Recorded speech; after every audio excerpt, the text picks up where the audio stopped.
Well, first I want to thank Janetta Fierro most warmly for arranging today's session and inviting me here. I know she had to overcome one or two obstacles, including the fact that she had to chase more than two biologists around the corner before she could find someone willing to face the dreaded Dr. Hovind in a creation evolution debate. Now, she didn't have to chase me too far because I've already debated the man back in April, and so I had some sense of what to expect. And he's a formidable opponent. He uses PowerPoint, he's got jokes, he's scavenged and collected a whole series of facts, pseudo-facts, misinterpreted facts, etc., to create a certain impression, and he's impressive at doing it. But you know, I believe in learning from others, and I believe that I may have learned more from Dr. Hovind than he's learned from me. In any case, I'm eager for round two of our match, or the rematch after the first match, and I'm delighted to be invited, and I thank you and your family for arranging this event. I hope you, well, I'll skip that. Let me just say at the outset that we operate a little bit differently. I'm a scientist, and under no circumstances is the theory of evolution under attack within science. Dr. Hovind may seek to create a different impression on this, but evolutionary theory, evolutionary biology, evolutionary genetics, and now this is going on. No different. The others, it's working, sorry, have been well established. They're a growing discipline which serve the test of science, which is if we can successfully predict new phenomena and interpret existing phenomena successfully. Dr. Hovind is, by his own admission, an evangelist, and he goes about trying to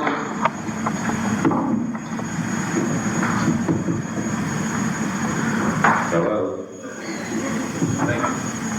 He goes about, quote, trying to strengthen the faith of the believer, confound and convict the evolutionist, and win the lost to Christ. I'm not trying to do any of those things. In particular, I'm trying as a scientist to figure out what's true. And I cannot concern myself with whether what I find out to be true or believe to be true shapes your faith or strengthens your faith. And I think you don't want your scientists big in science based on trying to prop up people's faith.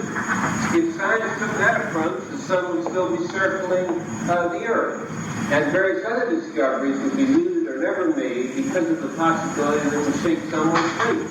If your faith is weakened by knowledge of how the universe actually works, it's a problem for you to deal with. If you wish to come to me and ask how I've dealt with the same problem, I'm only too happy to share my thoughts. But I cannot take that viewpoint at the outset. I'm not trying to confound or conflict anybody or convict anyone. As for winning the lost to Christ, let's discuss what that means exactly a little bit later on. Let me just emphasize at the outset what this is not. This is not a debate between godless atheism and religion. It is not a debate between Christianity and evolution. The reason why it isn't is because evolution is as fully consistent with God existing as it is with God not existing. In fact, it's probably, in my opinion, more fully consistent with God existing. But I, as a scientist, could never prove that point and won't pretend that I could. More specifically, there is no contradiction between Christianity and evolution unless you take a particular, I believe, very narrow, distorted image of Christianity. That every word of the book that I hold in my hands, the Bible, means exactly what I tell you it does. Which, in my view, directly contradicts the teachings of Jesus. So the kind of Christianity that is pervaded as being anti-evolutionary and protest and so on, to me, is inconsistent with the teachings of Jesus. Now, can you be an evolutionist and a Christian? Of course you can. Many have been, many are. I'll give you one local example. Myself. Till the age of 13, I only studied one book seriously, and that was the Bible, under the tutelage of my mother. Now, at age 13, I discovered astronomy, and the vastness and the beauty and the majesty of this universe were overwhelming and overpowering. Did that challenge my faith? Did I fall back and say, Jesus, you're losing your grip on me? Of course not. Quite the contrary. It made God's majesty, if you believe in God, only the greater. And furthermore, although it shrunk human beings, was that anti-Christian? Of course not.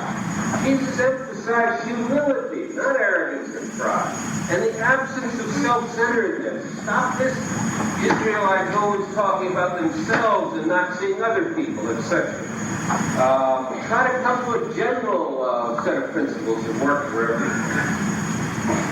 Now, later when I learned biology, there was a similarly vast story about the life here on Earth. 4 billion years except itself. I was not so much attracted by the beauty and grandeur of that story, although it has all of that, but by the fact that it provided a logic, evolution through natural selection, that you could use to interpret the meaning of biological characters, the meaning of living characteristics. Now, there are two kinds of ageness that exist these days. There are the intelligent designers and the recent creationists. The intelligent designers accept physics, they accept chemistry, they accept astrophysics, they accept astronomy, they accept geology, they accept paleontology, they accept organic evolution. They just say that God has been behind the whole thing, that the whole universe and life is intelligently designed. I have no quarrel with that viewpoint. It doesn't brush up against my science exactly, because it would be very hard to define the work that would show you where the intelligent design was different from non-intelligent design or whatnot. But it is fully consistent with everything we know about the Earth and the universe. Now, the recent creationist, of which Dr. Hovind is a well-known example, they take a much different position. They dismiss all those disciplines that I mentioned,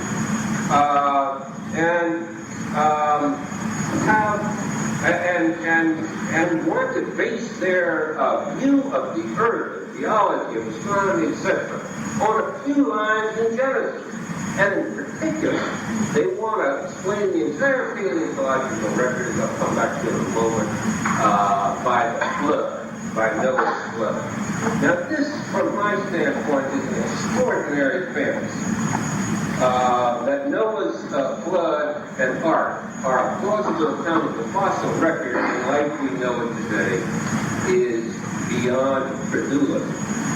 And I will then come to that evidence. But I will just stress at the outset that to me there are two very different views of the universe here that are being described, and of the God that's behind the universe, if such a God is there. On the one hand, I believe in a consistent, rational, sensible world without dreadful, inexplicable calamities that destroy 99.9% of the species, all because human beings weren't behaving themselves properly.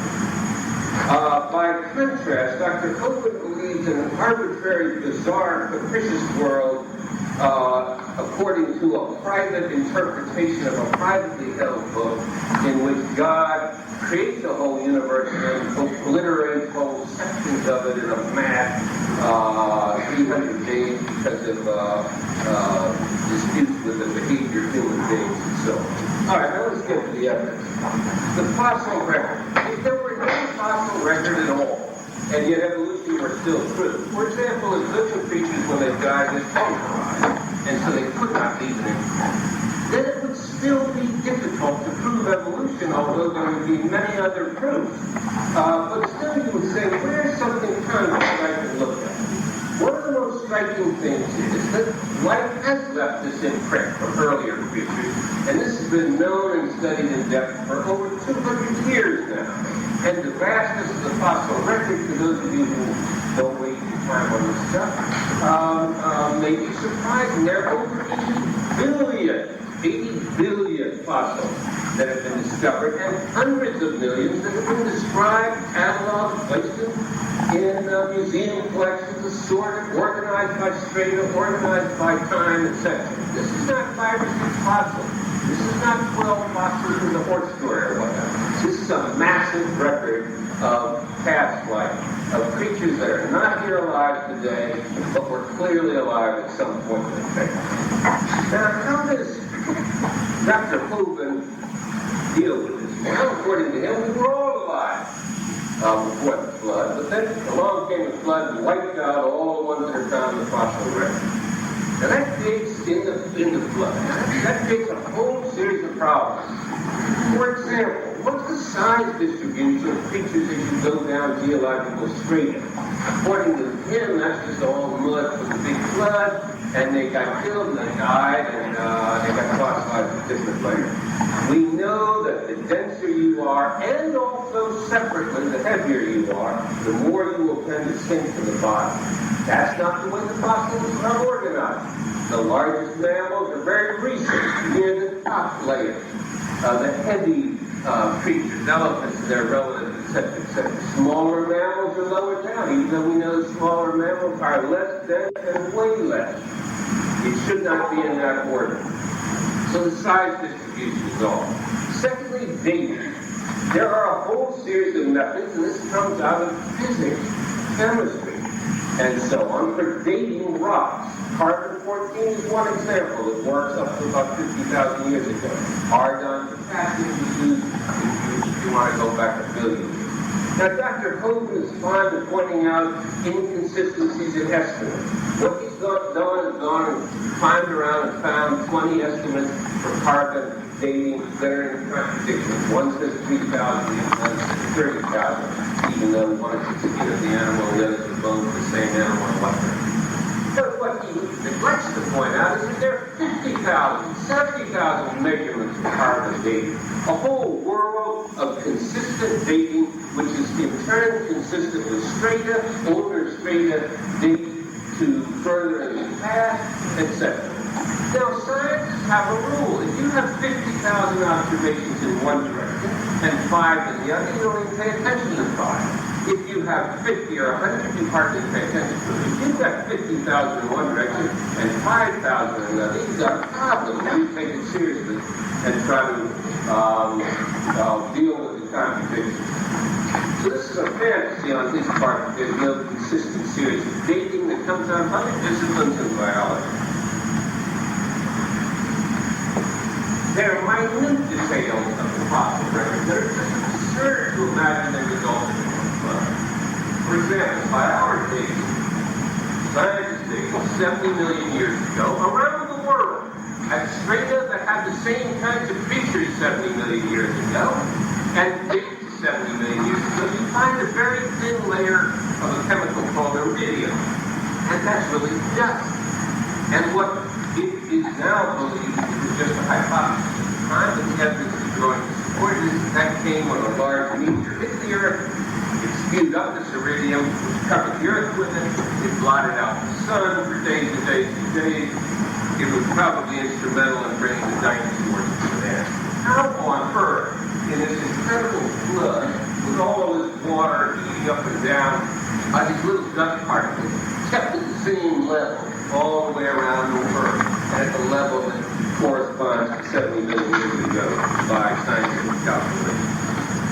All right, secondly, I didn't know some of these things before I had to debate it the first time. I don't spend my life studying the arguments of traits of evolution. I'm all working in a particular area of evolutionary genetics now, and I've got to do my work. If you're going to get the water by raining 40 days and nights, it has to rain about 11 feet an hour. Remember, a minute an hour is a heavy downpour.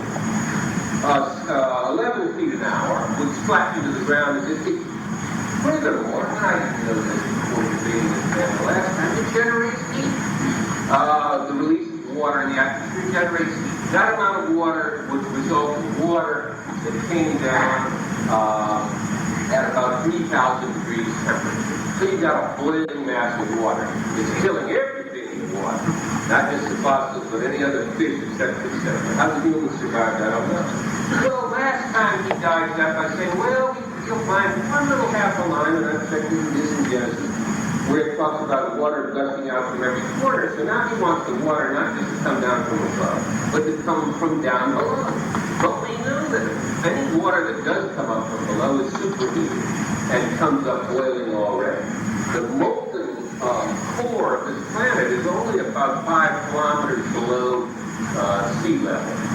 And the Earth gets very warm very quickly. Now, where did all that water come from? Where did it all vanish to? You can't have that amount of water. Water is so massive that it comes to the top of Mount Everest. Water that's 5 miles high, and then suddenly disappears in the space of less than a year, according to Genesis. Where'd it go to? Back up into the atmosphere, down to the rocks. It had to go somewhere. We got no evidence of it. Now, thirdly, the massive murder of the flood. Well, skip the murder of all the species that are no longer with us. You had millions of species that had to be without food for about a year. It's a fantasy to believe that Noah and his brethren were collecting all this food from all these species. The seawater would have been diluted so that you wouldn't have had seawater with all this rainwater coming down. A whole bunch of fish cannot survive unless it's really seawater, etc. Number 4, let me give you another absurdity. 80% of our parasites, roughly, that is our diseases, viruses, bacteria, protozoa, worms, live inside us. Now another 20% can also be found in a vector, like malaria can be in us or it can be in a mosquito. Now that means, and this is true for all other creatures, that when we got together, Noah got together 2 lions, 2 leopards, 2 gazelles, 2 kangaroos, 2 bears. Each of them had to be sick unto death. One of them had to have 40% at least of the species diseases, and the other had to have another 40%. And somehow there they are, ill-fed, ill-cared for, having to walk back to Australia with their kangaroo. Meanwhile, it's got half the parasites almost in their species. Nothing like we've ever seen since. And what about the incredible arrival and departure that's suggested by this? Remember when Noah's flood was invented as a story, people didn't know the earth was round. They knew the world a few tens of miles away from where they lived. They didn't know that kangaroos, which we know are found in fossil records in Australia, would have had to walk from Australia and walk back. Polar bears would have had to come down from the cold where they could live to the hot climate of the Middle East and somehow to find Noah and climb aboard and so on. Then at the end of this monstrous event with a cauldron of 3,000-degree water in which the ship is somehow maintaining itself, they got to wait till the water all disappears into some little raffle that these people are imagining, and then they've got to walk back through all this blood and heartache over dead, stinking creatures and so on. This is your view of how God created the universe, how it developed off of a little story in Genesis. And finally, before I turn to that story in Genesis, what about genetics? And I deliberately asked Dr. Hovind about it last time, and I will ask him about it very early on in my questions, because I know he hadn't been exposed to this before, so let's see how fast he learned from me. Remember, Noah and his children and their wives, that's what we have on the human side. All the other creatures were marched in 2 by 2. Well, what does that mean? That means they go back and breed. Then their children breed with each other, because there ain't no other line, right? Then their grandchildren breed with each other, because there ain't no other line. And every generation thereafter. And it's a trivial calculation to show, and we have evidence, I don't know how many volumes of evidence to show that it is true, that inbreeding obliterates genetic diversity within individuals. So every human being in this room, approximately, if you go down to the genotype and compare the genes you got from your mother, the genes you got from your father, at 10% of the loci, they'll be different. We are outbred species that benefit from outbreeding. We benefit from genetic diversity within ourselves. world letters to show that. That gets obliterated by inbreeding. You know the ill effects of post-inbreeding. You've certainly heard about it. You certainly know that that's the reason why we tend to avoid it. But if you keep it up, and it just takes a few generations, you can, in 12, 15 generations with that degree of inbreeding, you can take that to 1/100th level. So instead of 10% of the loci being heterozygous, 1/10 of 1%. Yet if you look at all these creatures, a mere 4,000 years later or whatever, a mere 300 generations later, somehow they've all reconstituted the genetic variability that they lost in this inbreeding. Beyond credulity. Now, good, thank you. And I'll be done in 5 minutes. Now, there was a real flood back in that area of the world out of which the Bible came, and which many people believe is the reason for the flood story that you find in Genesis. One reason for this is that the same story is found in related peoples, different religions, different religious traditions, but they have a flood story. Occasionally you find a flood story elsewhere, but usually you do not. Every people, whether you go to the Tung in Southern Africa, whether you go to China, Malaysia, wherever you go, Eskimos people have what's called an origin story, an origin myth. But it's only there that they have this flood. Well, what was the real flood? Dated by carbon-14 and repeatedly redated. It was about 8,600 years ago. It was the flooding of the Black Sea when the Mediterranean topped a natural land barrier and started spilling over into an area that was undersea water but had some freshwater small lakes and a lot of human habitation. But you know, when a sea reaches something like that, it then digs through and finally comes over at great speed. And it recently sent dirigibles down there, and sure enough, there are whole villages buried down there, visible with the help of submersibles. The Bosphorus Channel is what we believe was the channel that led to this flood. The depth of the water now is roughly a half a kilometer. There's evidence that fleeing people from that area may have colonized sections of Europe, because suddenly we see at that time new ways of doing agricultural technology which developed in that area. Now I have other points that I would like to make and that I hope will come out both as questions that I posed to Dr. Hovind and you back to me and your own questions and answers. But all I'm saying to you now is this is an argument between two very different approaches to religion and two somewhat different uses of science. He's an attacker of science, an opponent of science. I'm a scientist. He is not a scientist. He does not do scientific work. He does not predict events and so forth in science. He does his work explicitly to try to cast doubt on science, to bring people back to what is to me a very simple-minded and not very mature approach to religion. Thank you.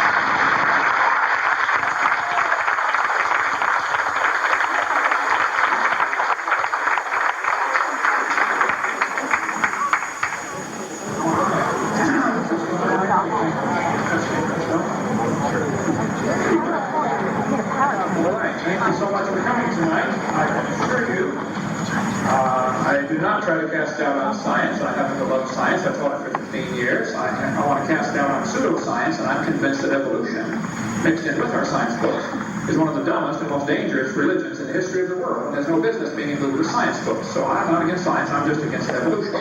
Just to set the record straight. Anyway, it's an honor to be here. Thank you so much for putting this together. You did go through some obstacles to get this here, didn't you? You need to get her story about what all happened on this. Okay, back in 1831, Charlie Darwin set off on a voyage to sail around the world. He graduated from Bible college to be a preacher. The only degree he ever got, by the way, and I'm sure Dr. Trivers considered Darwin a scientist, even though he never got a science degree. Darwin, as he sailed around the world, stopped off at the Galapagos Islands right there. There on those islands, he noticed 14 varieties of finches based on their beak shape. They were all finches, the same species of bird. He studied the birds carefully by measuring their beak shape and size, and decided probably all these finches had a common ancestor. I would agree, Charlie. It was a bird. And based on the variations of beak shape, well, this study was tested again, by the way, by the grants back for 10-year study. This is from 9 to 10 millimeters. You know how much a millimeter is? They measured the beak shape difference between wet years and dry years, and after studying for 10 years, they noticed the beak shape varies on wet years and dry years, within a few tenths of a millimeter. I agree. Variations happen. But they're still a bird. Okay? Then Darwin wrote his book in 1859 called The Origin of Species. Now, the Bible doesn't talk about species, it talks about kinds, and it says if they're able to bring forth, they're the same kind. You know, a dog and a wolf can bring forth. They can mate and bring forth. A dog and a pine tree cannot. Okay? They're different kinds. Charlie observed what is sometimes called microevolution. I object to the term, and I don't think we should use it, but they do, so I'll explain it. Microevolution tells us animals and plants can produce a variety within their kind. Variations can happen. It is observable, it is scientific, it is scriptural. It's also a fact. I happen to believe microevolution, if you want to call it that, works. It's fine. The question is, does it go any farther than that? For instance, we have big dogs and little dogs. These are probably the current extremes available in the dog family. But they're still a dog. And every 5-year-old kid knows they're still a dog.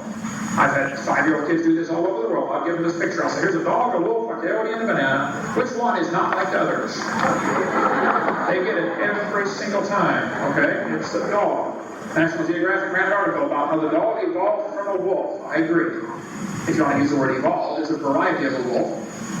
See, the Bible says they bring forth after their kind, and that's all we've ever observed.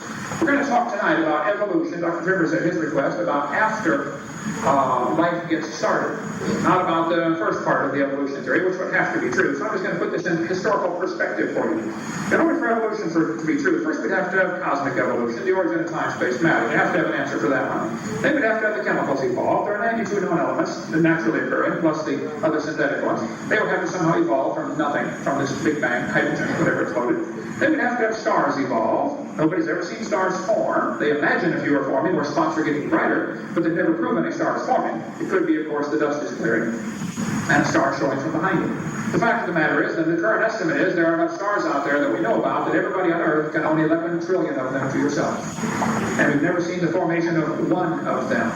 We see them blow up all the time. That's the opposite, okay? Fourthly, organic evolution, the origin of life. All these are major obstacles, but I'm going to give Dr. Rivers all of these. At his request, we're going to discuss tonight, did evolution happen once life got started? Okay. I don't think any of these four are possible. I think all of them are insurmountable hurdles for the evolution theory. However, we're going to give them all of them. Next, we have to have what's called macroevolution. And this is where the argument really centers tonight. Is it possible for an animal to produce a different kind of animal? And is there any evidence that they ever have? Then we have lastly what's called microevolution. I agree with this one. I don't like the word, but I agree it happens. Variations happen. I'm convinced the first 5 are purely religious. They are imagination. You have to imagine that it happened. They never are observable. They are outside the realm of science. It's part of somebody's religion. I think it's a dumb religion. But hey, this is America, the home of the free and the land of the slave, or whatever, and you can have all the religion you want, okay? But I resent paying for his religion to be taught in our schools at my expense, okay? Evolution should start a private school and teach evolution to those that want to pay and come learn it, like any other religion has to do and push their faith. This textbook changes the meaning of the word. It says evolution is change over time. And you have to define this word, because this word is slippery, okay? I agree, things change over time, but watch how they change it in the book. In other words, living things have changed over time. They're just going to automatically skip the first 4 vital stages of evolution, which would have to happen. And I'm going to skip that tonight, too. I'm pointing it out. These are insurmountable obstacles. Then they say, evolution can be defined as a change in species over time. Well, now, I agree, that happens. I think species can change, but I think the species have limits. One of the lies in the textbooks is this one. That's not really what they mean by evolution. Variations certainly happen, but they have limits. Farmers have been trying for years to get bigger pigs. But they will never get a pig as big as Texas. There is a limit someplace, okay? Roaches in Florida, where I'm from, get resistant to pesticides after a while. But they will never get resistant to a sledgehammer. The point is, there are limits, and we can spend all day on that one. They still produce the same kind, and I'll stick with the Bible word kind, okay? Not species. The information for the variation was already present. You can crossbreed dogs and get a Great Dane or a Chihuahua, only because the gene code is already in the dog gene code someplace. You don't get new information added. Real evolution would be an increase in genetic complexity. By the time you get to a chihuahua, you are swimming in the shallow end of the gene pool. They have lost a lot of information. And chihuahuas would not last in the real world, by the way. Go ahead, make my day, he's thinking. Anyway, real evolution would require an increase in genetic complexity. I would like Dr. Rivers to give us an example of one increase in genetic complexity that's ever been observed. This question was asked to Richard Dawkins. I saw on videotape. They asked him the question, can you give an example of evolution where there's been an increase in genetic complexity? He was dead quiet for 19 seconds and finally said, shut the camera off, please. He can't think of one. I can tell you why. There aren't any. Okay? There are variations of corn, but they're still corn. Okay? You're never going to get a whale or tomato hamster to grow on your corn stalk. Okay? There's a variety of wolves, and they had probably a variety of dogs, probably had a common ancestor. This Irish textbook calls it divergent evolution. Oh, come on, it's still a dog. Don't give it a fancy name. It's a dog. It's not divergent evolution. It's a variety of dog. This Mexican textbook says this is evolution from a common ancestor, the horse and the zebra. Nobody argues with that. It's a variety of horse. And there are a lot of varieties of horses available today. Little tiny ones and great big ones. You can crossbreed horses, zebras. You can get zorses, zonkies, yonis, z-dogs, and shebras, depending on how you cross them. I agree, but you can't cross a horse and a banana or a pine tree or an elephant, okay? Kentucky Derby has proven in the last 100 years they've gone from an average winning speed of 127 to an average winning speed of 123. They've proven there's probably a limit to horse speed. And there's been a lot of money spent on Kentucky Derby trying to get faster horses. I mean, if anything would have shown us evolution, this would have been it. And nothing has changed other than just a little tiny bit faster. They probably have come close to reaching the limit of horse speed. There's a variety of cows, I agree, variety of chickens. This magazine offers chickens for sale. You want to get cinnamon queens, red rocks, white rocks, cherry eggers, but then it says on the next page, jumbo fowl are the original bird from which all varieties and strains of domesticated chickens are derived. Did you know all the chickens had a common ancestor? It was a chicken. There are 8 kinds of bears in the world. They might have had a common ancestor. I don't know. But there could be a bear for one. Broccoli, cauliflower, Brussels sprouts had a common ancestor, but it was a plant. This is not really evolution. There's an English walnut tree graft on top of a black walnut stump. They do this all over California because of the English walnut nuts are better and black walnut roots are better. But you can never graft an English walnut tree on the back of a turtle. My whole point is there are limits. Okay, they're both walnut trees. They're exactly what the Bible says. They bring forth after their kind has proven true in 6,000 years of observed human history. Now, if he wants to believe, or any of you want to believe that there's been something other than this happen, you're welcome to believe that. But you just left science and went to fairy tale and don't even realize the problem. Evolution is a fairy tale for grown-ups. It's not a science. Let's see. One more thing here. I collect textbooks. I happen to love the field of science. I've taught it for years, and I study it avidly, okay? There's no evidence to support evolution except things that have been proven wrong a long time ago. If some real evidence exists, I want you to show me. Now, last time I debated Dr. Rivers, and again tonight, he mentions several branches of science. You know, astronomy, biology, he throws out these words. He says, I don't believe in them. I do believe in them, okay? I do believe in real science. And I don't want you to just throw out a generic term and say, well, biology proves evolution. I want you to give a specific example, a real specific example of what proves evolution. If I had a theory, and I said, I think the moon is made of green cheese. Anybody can have any theory they want, okay? But then suppose I said, NASA proved it when they went there in 1973 on a secret mission. Now I'm using lies to support my theory. It's okay to have a theory, but it's not okay to lie to support the theory. It'd be even worse for me to force everybody else to pay tax dollars to support me while I lie. I'm convinced that the stuff that's used in the textbooks to support the evolution theory has all been proven wrong. It's a lie. I'm open for evidence. I'm open for discussion. I want to see some evidence for evolution. They say we've got evidence from fossils. Dr. Rivers mentioned that tonight. This is silly. Absolutely no fossil could possibly count as evolution. Think about it. Imagine you're in a court of law. You bring in your bones out you found in the dirt. You say, Your Honor, these bones are the ancestors of somebody today. They would laugh at you. You can't prove those bones had any kids. You sure can't prove they had different kids. Why on earth would you think a bone in the dirt can do something animals today can't do? Dogs produce dogs. Cats produce cats. No fossils count as evidence for evolution. And this is the biggest evidence they've got. And he'll bring it up 10 more times tonight, I'm sure, that fossils prove evolution. I'm telling you, just from a purely logical perspective, no fossils could possibly count. Think about it. In a court of law, they wouldn't hold up 2 seconds. Okay? Evolution's dead. Some followers have a hard time letting it go. They lie to make things, everybody's fine. Oh, he never looked better. Oh, pulse and heart rate feel good. Now, I'm not saying Dr. Trevor specifically lies. I don't know if he does or doesn't. But I know the evidence to support evolution in the textbooks is lies. And if he teaches that evidence after he knows it's been proven wrong, then he's a liar. I've never called him a liar, and I wouldn't unless he lied. Okay, I don't know that he has. But if he uses some of these lies to support his theory, then it's incorrect, and he should do that at his expense, not everybody else's expense.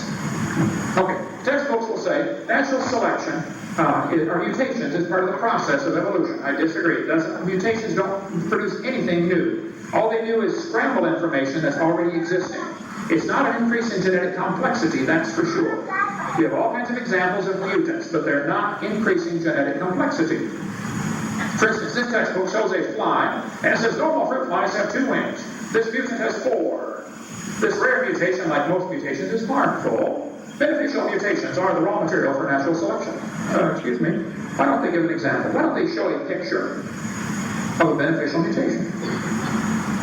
I would like you tonight, Dr. Trivers, to name at least 2 or 3 proven beneficial mutations that increase genetic complexity.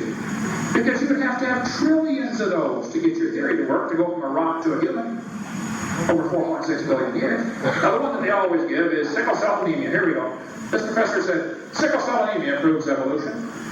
Because people who get, in Africa, who get sickle cell anemia cannot get malaria, or at least are less likely to get malaria. I said, well, that's brilliant, sir. That's like saying if you cut off your legs, you can't get athlete's foot. You know, that's not an increase in genetic complexity. It's a loss of information. In both cases, it's a loss of information. It's not a gain of information. Talk about natural selection. Natural selection selects. It doesn't create a thing. And they keep using this natural selection as evidence for evolution. Natural selection is a selective process. It's not going to create anything. We go through this for days on videotape number 4. Selecting doesn't create a thing. Okay. The peppered moth is used in the textbooks as evidence for evolution. They tell the kids, they counted the moths on the trees and found it was 95% white moths and 5% black. And then when they burned coal in the factories, the trees turned black, so they counted the moths again. And now it was 5% white and 95% black. The truth of the matter is, the whole story is a phony. It didn't happen. After 40 years of watching, they found a total of 2 moths on the trees. 2. So they glued dead moths to a tree trunk to take that picture for your kid's textbook. This is a lie, been proven wrong years ago. It ought to be taken out of the textbooks. Even if it were true, it's still a moth, and it's still the same 2 colors of moth. It's a variation of the population percentage. It's not evolution. That's not evidence for evolution. But they still keep this in the textbooks because they don't have anything else. Okay, let's see. All the evidence that they give, I am convinced, has been proven wrong a long time ago. Let's see. Let me get to a couple of things here. They tell the kids that fruit fly is evidence for evolution. They put the flies in the laboratory and nuked them and microwaved them and x-rayed them and did all kinds of mean things to make those flies have mutated babies. They got flies with curled wings. They fly around, couldn't go anywhere. They got flies with no wings. What do you call that? Crawl. You can't fly. Okay? But after raising all these mutated flies, they concluded there were absolutely no improvements. The natural limits to biological change. Dr. Lester said, fruit flies refuse to become anything but fruit flies under any circumstances yet devised. Well, duh. It's true fruit flies produce a variety of babies, but every variation they got was worse off. And this guy publishes an article in U.S. News and World Report and says flies in the north have wings 4% larger than flies in the south, and that is proof of Darwin's theory. You've got to be kidding. They tell the kids to think critically. Oh, we can spend an hour on that one. They don't think critically. They don't think at all. Okay. They say evidence for evolution comes from homologous structures, from the forelimbs of birds, dolphins, and humans, from vestigial structures, and from molecules, proteins. Well, now, just we could take all those against them all night, but the evidence for homology is right here in the textbook. It says the human has 2 bones in the wrist, called the radius and the ulna. There they are, boys and girls. And the penguin has 2 bones in his liver, called the radius and ulna. Yep, that proves we got a common ancestor. That's the message they get across in the textbooks. These homologous structures provide evidence that these animals evolved from a common ancestor.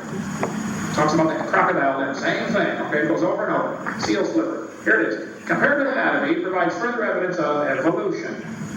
Commonalities suggest that these and other vertebrate animals are all related. They probably evolved from a common ancestor. Now, if somebody wants to believe that, honestly, I don't care what they believe, that's perfectly fine. But that's not science. It probably proves they have a common designer. Similarities might prove the same designer made them. Hello? It's not proof of a common ancestor. Students are never shown there are other options. They're being brainwashed, not educated. This is all over the world. There's a textbook from Latvia, one from Ireland. It's all over the world. The same stuff. In Russia, I've been to 30 countries. They use the same stuff over and over and over. Similar design might prove the same designer made them. Let's see. I'm going to run out of time. They say we've got evidence from development. This is still used in textbooks all over the world. Proven wrong in 1874. Here. This guy said the similarity between early stages in development helped convince Darwin that all forms of life shared common ancestors. Darwin considered this by far the strongest class of facts in favor of his theory. What they're talking about here is the embryonic development of different creatures. This Irish textbook says the presence of fish-like structures in embryos of different species shows these animals have evolved from fish and share the basic pattern of fish development. Are they saying the human goes through the fish stage? Yes, they are. The evolutionary idea that sick-mind Freud relied on most heavily in the manuscript is the maxim that ontogeny recapitulates phylogeny, which is the embryo goes through the gill slit process here. That is, the development of the individual recapitulates the evolution of the entire species. This is baloney. It's been proven wrong 128 years ago. The embryo has these folds of skin right there, and this textbook says they have gills like a fish. That's a lie. Those are not gill slits. Those little folds of skin later develop into bones in the ear and glands in the throat. They never have anything to do with breathing. I've seen people with 5 or 6 chins, and they can't breathe through any of them but the top one. Those are not gill slits. Hegel made up this entire stupid idea right after he read Darwin's book. Darwin's book was translated to German in 1860. Hegel read it and said, what a great theory. If only we had some evidence. Now, Hegel happened to be an embryology professor at the University of Jena in Germany. He had access to photographs and drawings of all kinds of animals in their embryonic development stage. So he took a drawing of a dog and a human and he changed them and made them look exactly alike. He lied and admitted later that he lied.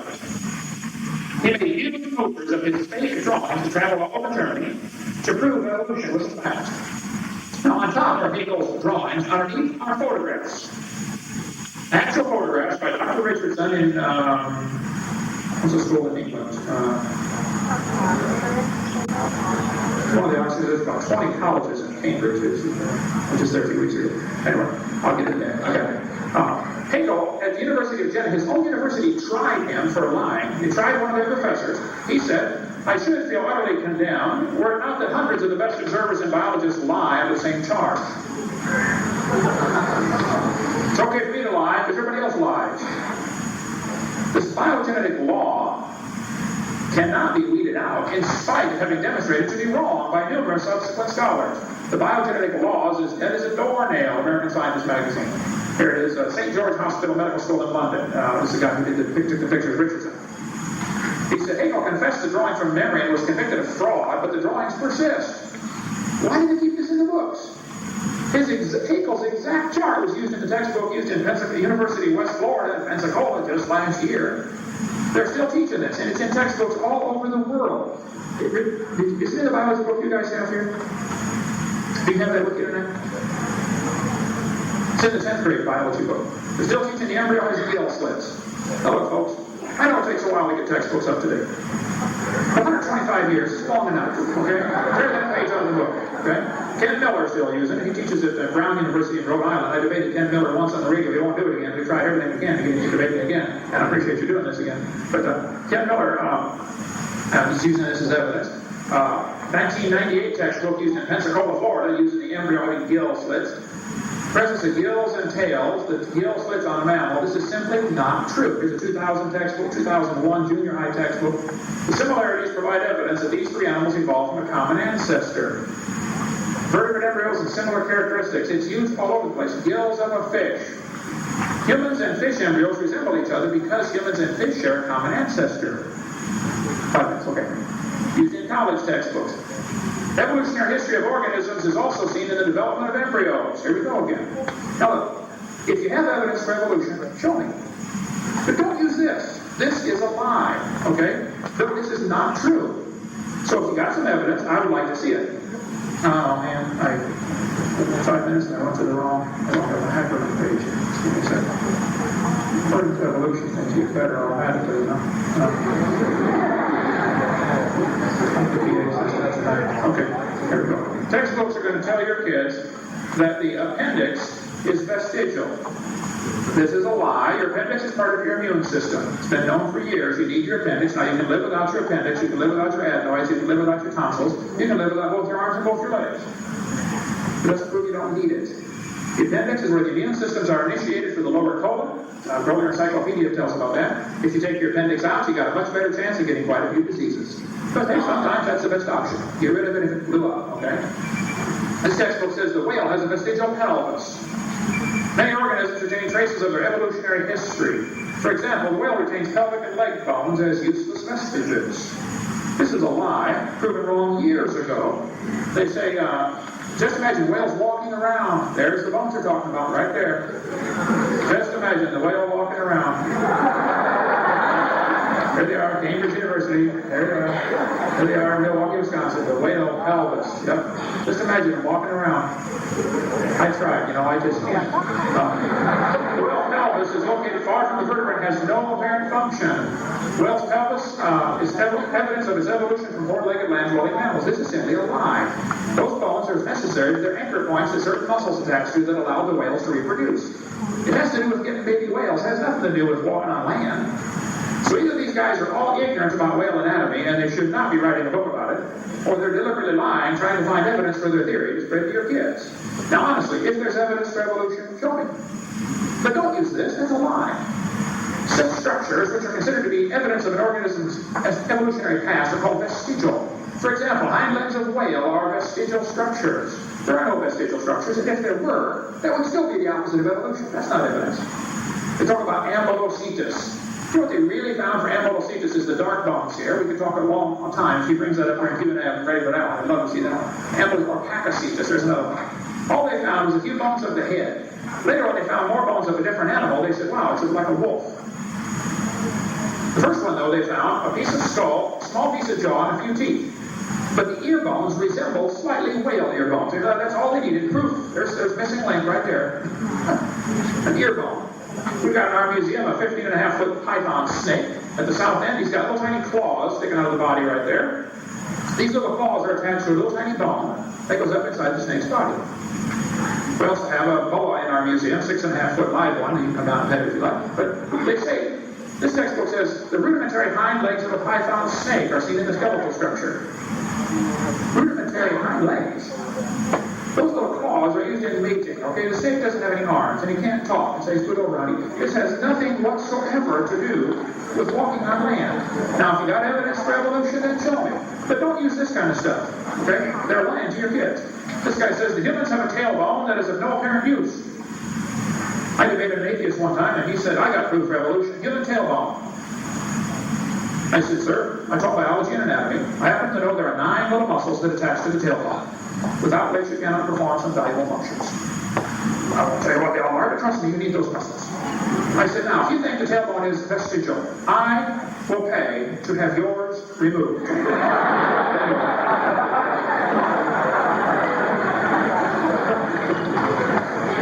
This textbook says the coccyx, that's your tailbone, is a small bone at the end of the human vertebral column. It has no present function, and is thought to be the remainder of bones that once occupied the long tail of a tree-living ancestor. This is simply a lie, okay? Now, tonight, I would like Dr. Trivers to be very specific. I don't want him to say, biology offers evidence for evolution. I don't want to hear that. I want to see specifically what part of biology offers evidence for evolution. Don't say, geology offers evidence for evolution. Give me a specific, okay? If you want to talk about the fossil record, I'm thoroughly prepared to do that. There is no fossil record. There are fossils, but there is no fossil record. They don't come with a date on when you dig them out of the ground. All we know is there's a lot of bones found in the dirt. I mean, billions of them. None of them indicate they've changed from one to another. If you found one that looked a little different than something alive today, that still could prove an extinct species. You found a missing link. I'm telling you, in a court of law, they laugh at you for bringing up fossils. But see, evolution doesn't have to be proven in a court of law. It only has to be made believable to a bunch of students by a professor who has a very obvious academic and psychological advantage over those students. go on, resent paying for that. And I think some other folks do too. Thank you so much.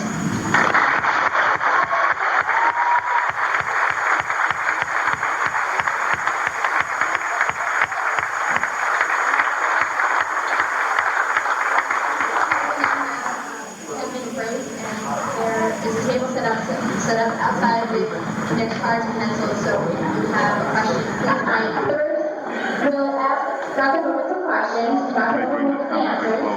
And then Dr. Hovind, that'll be for about 10 minutes. And then Dr. Hovind will ask Dr. Turner some questions, and Dr. Turner will give the answers for another about 10 minutes.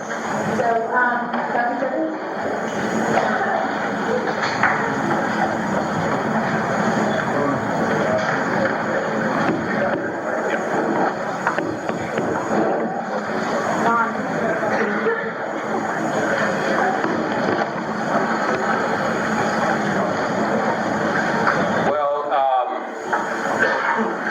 Respond with a few comments on the performance we've just seen.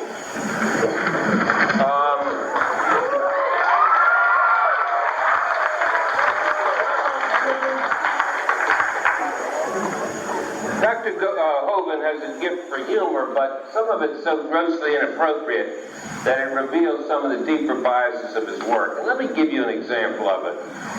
He says that the notion that a gene that causes sickle cell anemia found at increased frequencies in sections of West Africa and other parts of the world that have a high incidence of malaria is a foolish notion, and that this would be a beneficial mutation, because he says getting sickle cell anemia to save yourself from malaria is like cutting off your foot to avoid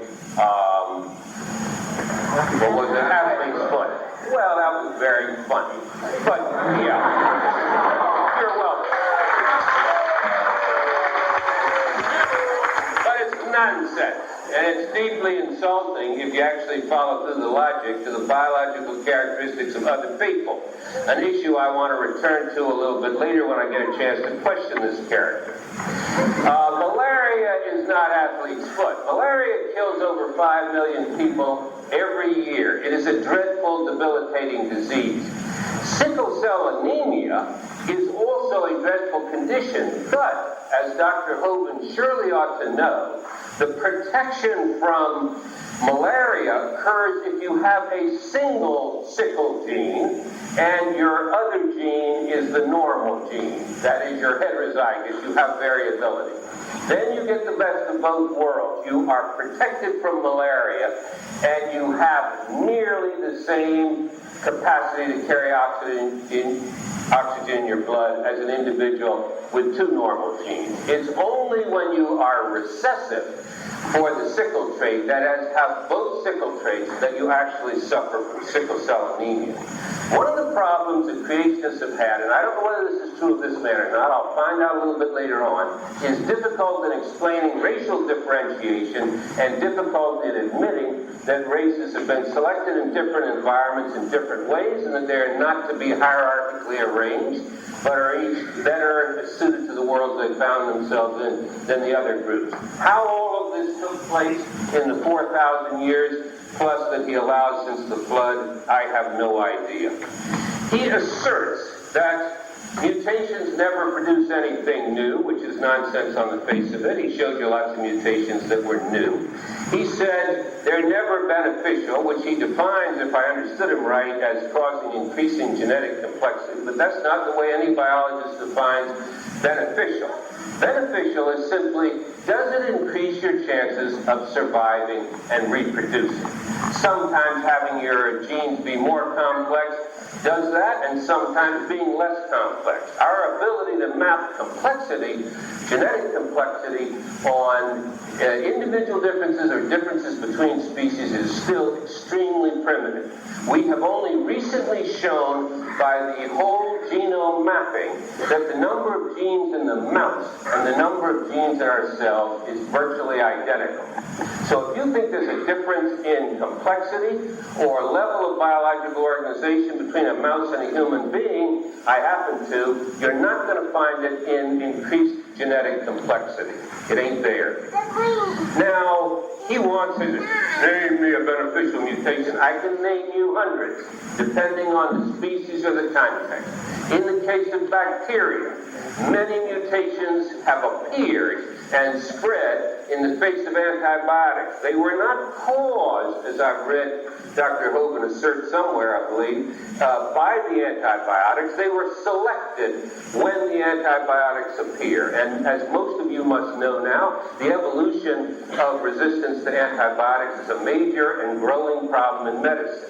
We now often have to hit the same disease that could have been killed with one antibiotic. We have to hit the individual with 3 different antibiotics, cut it in 3 different directions to kill the organism. Why? Because beneficial mutations have occurred from the standpoint of the bacteria, which conferred greater survival and reproduction in the face of the antibiotics. Bacteria are not trying, so to speak, to benefit ourselves. Endless examples. A recurrent mutation in Australian blowflies, for example, it was kept at low numbers and been studied for a number of years. Australia has excellent genetics. And then suddenly along came a pesticide used against other creatures which happened to hit the blowfly, and lo and behold, this mutation just happened to give resistance to it. It increased very rapidly in frequency in 20 years until virtually every blowfly had it, and simultaneously it was incorporated into the phenotype or the structure much more efficiently. So other genes had been selected for that counteracted its negative effects so that the organism could enjoy just its negative effects. I don't want to give more examples. They're endless. And it is a lie, if I may use the language of this character, to imply otherwise. Now, oh Lord. All right. There's a dreadful confusion. There's a dreadful confusion throughout his presentation between types of organisms, species of organisms, varieties within species, and so on. Darwin's finches, well, he thinks they all came from a common ancestor, but they're all a bird. Yeah, but they're all different species. They don't interbreed with each other, and the bird that they came from is sometime in the more distant past. Now, he says, you know, the dog's still a dog. Well, that's a great point. He says broccoli, cauliflower, and Brussels sprouts are still a plant. He says you can't graft a tree onto a hippopotamus. I mean, what is that teaching us exactly? The fact of the matter is that evolutionary logic assumes that natural selection has a period of time to work before species are formed. And if in the short period of time that we have selectively bred plants, we can produce broccoli, cauliflower, and Brussels sprouts, which are all in the same species, not just a plant, they're members of the same species, they interbreed, it is natural to wonder if 500 years, or 5,000 years, or 50,000 years of the same selection couldn't produce organisms way beyond interbreeding with each other, which is the origin of new species. Have we actually done this in real time? Yes, we have, it turns out. Busy beavers in their laboratory have bred fly species that no longer can interbreed with the original species from which they came, and which are, by definition, new species. They had to breed very specifically for traits that cause isolation from species. So this is just sort of ridicule and verbal amusement, but has no contact with reality. 2 minutes? Okay, I'll just make 2 more points. He tells us that unless you can see evolution taking place, in other words, unless you can go back in a time capsule and actually sit there and watch it happen, and then fast forward a few hundred years, and then a few hundred more, and then see it, if you can't do that, then the whole thing's fantasy, you left time. That is not true.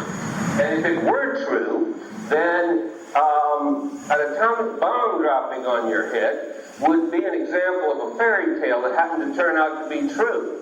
Atomic phenomena are not visualized and seen to the degree that he wants you to see scientific phenomena, but they're certainly a part of science. You cannot see a star being born because it takes, by any reasonable calculation, tens and hundreds of millions of years to take place, and you don't live that long. Now, he tells me at the outset, oh, he's going to give me these other kinds of evolution. He'll just concentrate on biological evolution as I wanted, but he hadn't given me nothing, because he still wants to start the Earth 5,000 years ago, so he hadn't given me nothing. Those other disciplines say that the planet existed about the universe 15,000 years, the planet 15 billion, the planet 5 billion. So nothing happened until 4,000 years ago, and then living creatures appeared all at once. Most implausible. The gill slit stuff is a little sideshow that I can get into later if you want. The immune system contribution to the appendix is grossly overrated. As for the notion that the whale, that you are looking at a vestigial pelvis there, that's not a fantasy completely. We have a fossil record. He tells us it's not a record, just a bunch of bones. We have bones of creatures, and they go downward in time, deeper and earlier sediments, also timed by timing mechanisms that are consistent, that show whale-like creatures with bigger pelvises, whale-like creatures with pelvises and limb bones, whale-like creatures, although less whale-like, with the actual bones sticking out in the flippers. And we even have lineages that strongly suggest which group they came from, which I think were cattle-like creatures, small cattle-like creatures. That's my response to what I've heard so far.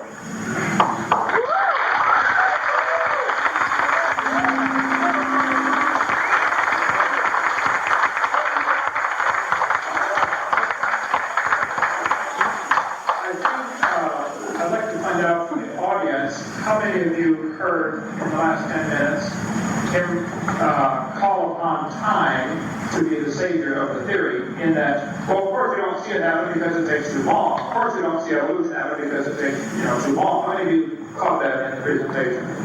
So in other words, we don't see it happen. Now that's what I said at the beginning. You have to imagine that evolution happened. It takes place in imagination. This is no different than a fairy tale for kids, long ago and far away. That's what evolution is. If you want to believe, well, it could happen if you have enough time, well, then go ahead and believe that. See, science deals with things you can observe and test and demonstrate. Evolution is not science. It's a fairy tale for grown-ups. That's all it is. And many evolutionists have admitted that. I can't hit every point we have here, because these debates will go for 20 hours and still not solve it. Let me just do one or two more. The fossil record. Evidence of evolution from the fossil record. This is silly. As I mentioned earlier, there is no fossil record. There are fossils.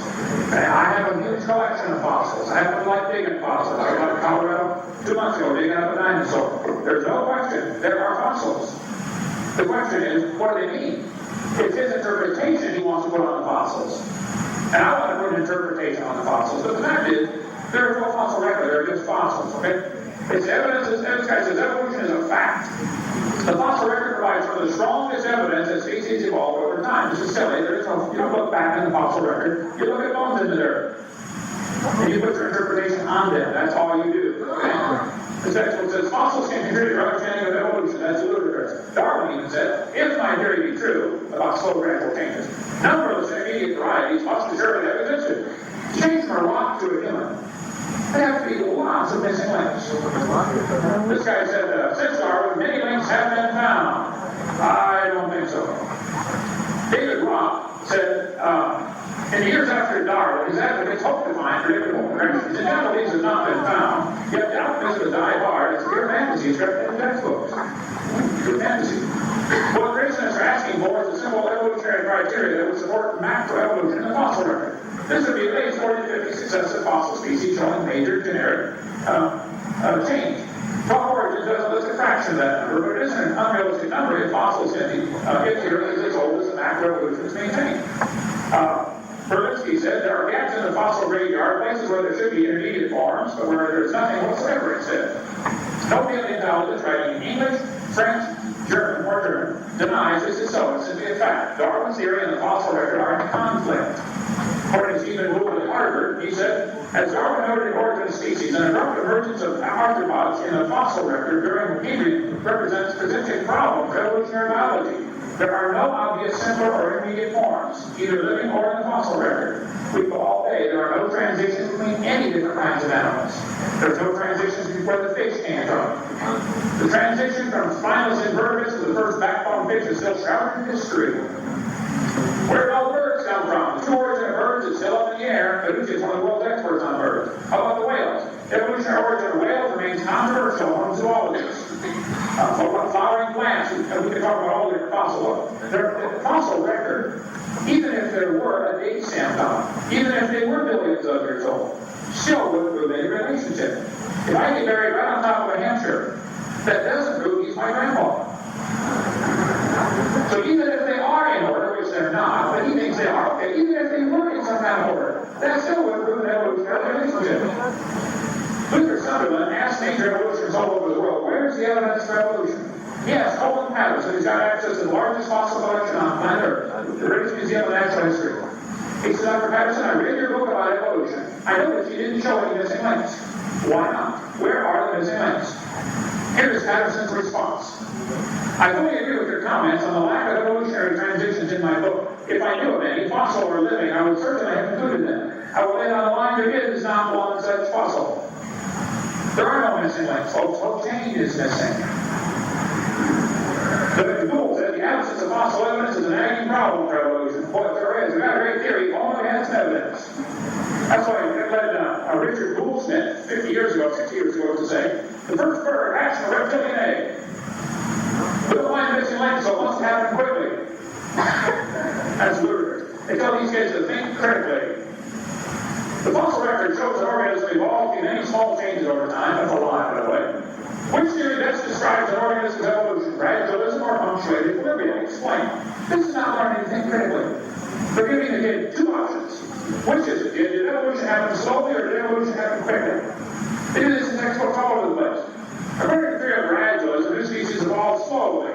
According to punctuated equilibrium, new species evolved rapidly. Did it happen slowly like Darwin or quickly like Gould? They don't seem to be capable of thinking outside the box. It didn't happen. They give the kids two options. Did evolution happen slow or quick? Which one, kid? How about none of the above? This is not education. This is indoctrination. This is Soviet style. I debated Dr. Pagliucci from UT Knoxville. I said, Dr. Pagliucci studied the evolution of plants for 10 years. He got $650,000 in grant money. He studied the evolution of plants. What's the best evidence for evolution? He said, the evolution of whales.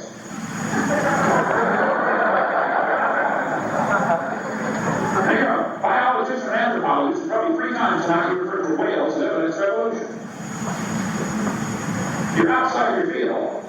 There is no evidence, and I'm telling you, there is no evidence in whales he's referring to. He didn't want to mention the names, but I got stuff on. I'm sure Amblescetus and Apacebus and the other basilosaurs, all of which, he even mentioned that came from a cow-like animal.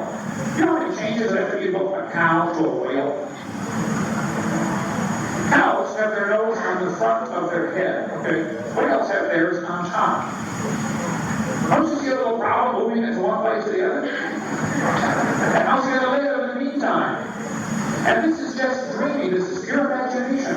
Now, I don't care if he wants to believe that, honestly. If he wants to think cows turn to whales, honestly, that doesn't bother me. It only bothers me that he wants to use our tax dollars to make the kids think that that's part of science. Is anybody else bothered by that here tonight? Okay. Anyway, so I think Dr. Pagliucci said one of the best evidence is revolution. Okay. He said the hippo is evidence for evolution because it's in the process of adapting to an aquatic way of life. He says the flying squirrel is evidence because it has half a wing. Well, you're welcome to believe that. The textbook you look at tonight, used in this school, says talks about the moose being evidence for evolution because it likes to live in the water. It's headed back to the water. It's going to be the whale someday. Some of the things he covered tonight, we've been talking about for days and days. I'm not going to get through all of it here. He mentioned that I bring up pseudo-facts and pseudo-science. Of course, I resent that. I try to be very careful with my facts. And if I do something, I want to be specific and not generic. If you think the evolution of whales is evidence for evolution, we can discuss whales tonight. Okay, I've got plenty of material on that. But I'm telling you, no fossil is going to count. Think about it. If you find a bone that looks kind of like a fox and it's got a whale and ear bone that looks kind of like a whale's ear bone, is that proof that the fox evolved to a whale? Anybody with half a brain and a little bit of common sense could say, no, that's not true. He might choose to believe that, which would be part of his religion. That's fine. He can have that religion. But he shouldn't make all of us pay for it. Took too long to see. Let's see. He mentioned the beneficial mutations as bacteria becoming resistant to antibiotics. You can ask anybody that studied this out thoroughly. When the bacteria become resistant to antibiotics, it's because there was a loss of information in the bacteria, not a gain. The bacteria lost information. I don't interrupt you when you speak. Now, I don't interrupt you when you speak, okay?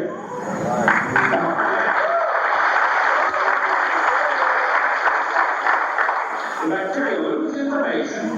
It's like if you're handcuffing people and somebody doesn't have any arms, so you can't handcuff them. Well, that might be a benefit at that moment, but you can't handcuff them. There's still a loss of information. The bacteria can't log on to the mechanism because they've lost information. There's plenty of stuff on this on the Answers Genesis website. A whole big article about bacteria. It doesn't evolve. It loses information. When they dug up the guys at froze that were trying to find the Northwest Passage, they found out that some of them were already had resistant to penicillin. Penicillin hadn't been developed yet. How do these guys already have this resistance to penicillin in their system? That's just evidence that it's not really an increasing information, it's a loss of information. He mentioned the Australian blowfly, a mutant blowfly would have some kind of benefit because of something changed in the environment. It's still a fly. Is that process, my question would be to Dr. Rivers, is the process you described of a bacteria becoming resistant to drugs, or a blowfly with a mutation being able to survive in its environment, is that process sufficient, in your mind, to change from a rock to a human, or from an ape to a human, or from a defect to a human, or whatever process you want to use? The fact of the matter is, there's 8 or 9,000 kinds of creatures on this planet, basic kinds of animals, and to think that they all had a common ancestor. He talks about genetic, inbreeding with people, Noah's daughters and sons marrying each other. Talk about inbreeding. He thinks everything came from a rock. What is the genetic variety in a rock 4.6 billion years ago? Man, talk about inbreeding. Okay, go take questions now.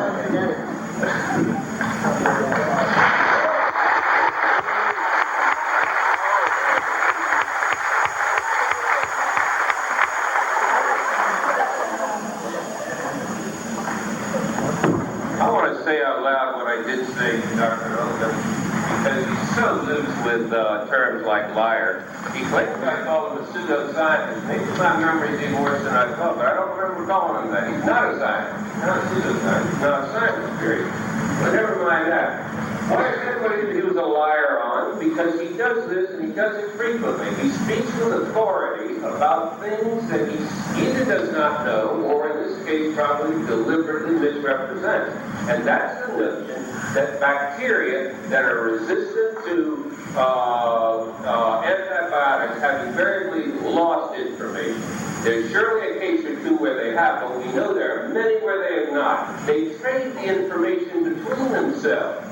You don't trade lack of information very easily between yourselves. It's an unusual characteristic of bacteria that they're capable of doing this. And there are special mechanisms that I won't bore you with that permit this. It is simply not true that this is a loss of information. If I give you a blowfly as an example of beneficial mutation, he turns around and says, well, is it a new species? That wasn't the point. The point was there are such a thing as beneficial mutations, and when he claims otherwise, he is, to put it gently, misrepresenting reality. Now, let me ask you a few questions. I hope you can just get short answers on this. Is Noah's Ark a fantasy for adults?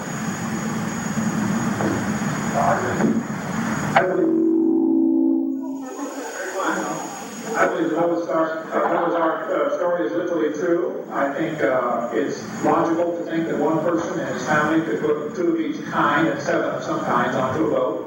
I think it is much more logical than to think everything came from a rock 4.6 billion years ago. Yes, I believe the story is literally true. Okay, now I just want to point out the double game this person is playing. Namely, if I cannot see something with my own eyes, namely an evolutionary change over long periods of time, which by definition you cannot see, then I've left the world of science and I'm in the world of fantasy, right? He believes that something is inherently true. He has not seen it with his own eyes, he cannot see it with his own eyes, he just happy with it. He thinks it's logically consistent. That ain't science. That is, according to him, a fantasy for adults. Period.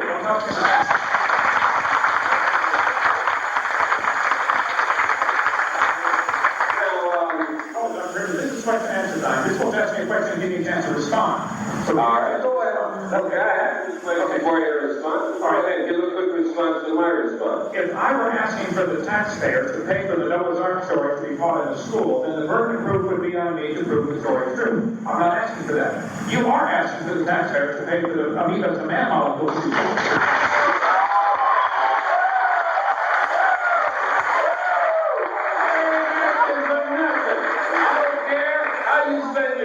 Money. That's nonsense. That's a fantasy of his. And besides, it's once again distracting attention from the issue. It is a fantasy for adults, for anyone. Now let me ask you this. Where isn't all this massive inbreeding that happened in species after species after species after species after species, including ourselves, where did all this genetic variability come from that characterizes all outbreeding species today? I think I showed you probably. Excuse me. I showed everybody from the magazine where they sell chickens, and there's quite a few varieties of chickens, and they people breed chickens. No, they all came from a common ancestor, which was a chicken. I had a family who came to my seminar once. They've been involved in dog breeding for 4 generations. They said, Hovind, for 100 years, our family has raised dogs. We are convinced if you give us 10 or 15 generic dogs, we can recreate every breed on the planet in less than 100 years. Sure, variations happen, but they're limited. They're still the same kind. So I think the evidence to go from 2 basic kinds on Noah's Ark to 200 varieties of dogs today is very doable, number one. It's all still a dog. Most of them wouldn't survive in the wild. They're made by humans for some particular reason. They wouldn't survive in nature. And it's still minor compared to changing from a rock to a human, real man. Well, again, he's failed to deal with the question at hand. Well, give it to me again. It is quite, I will, let me just deal with the nonsense and fuck out in the meantime. It is quite true that if you take 14 different breeds of dogs, you regenerate almost everything, because they're genetically quite different, even though they're often inbred within the lineage. So when you cross them with each other, you have an enormous amount of genetic variability with which to deal with.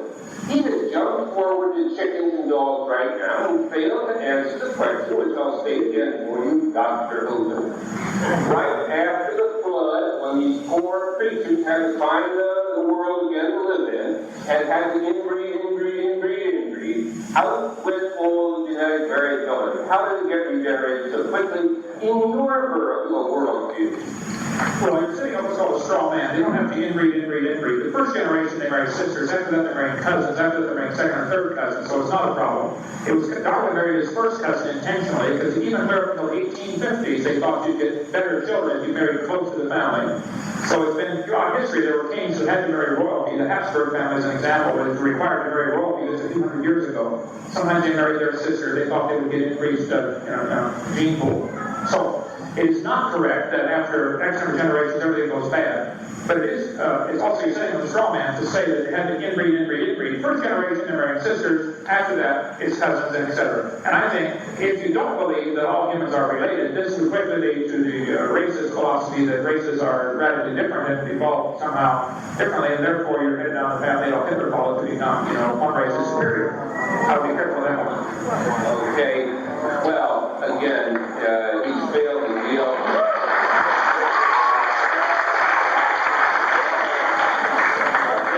On Adolf while you can here. I'll come right back to races and see how you actually think about them. But I just want to point out this is no dealing with the problem at all. You have siblings made together, you reduce genetic variability immediately by a quarter, when the next generation does it by another quarter, etc. The fact is that you've got inbred lineages, inbreeding. You can do the calculation. It's trivial within population genetics. It's not an area of biology you master, and so you end up talking about whether rocks inbreed.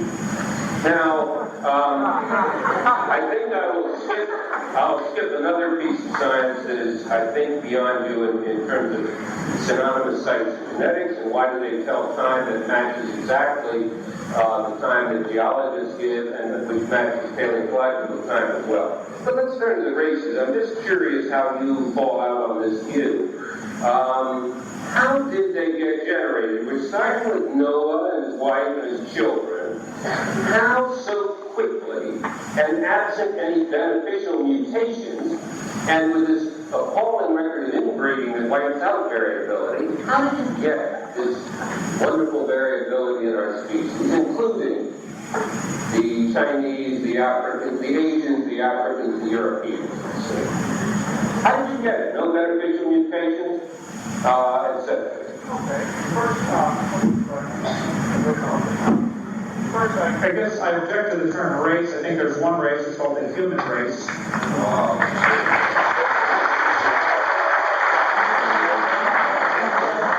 I think it's quite obvious, anybody who's been around, all of the so-called races are certainly interfertile and can breed with each other. So there is not really, the concept of race is very much overblown. There are just skin colors, okay? These are not different races of cows here because they are, different skin colors, okay? They all look the same in the meat locker and they all taste the same on a hamburger.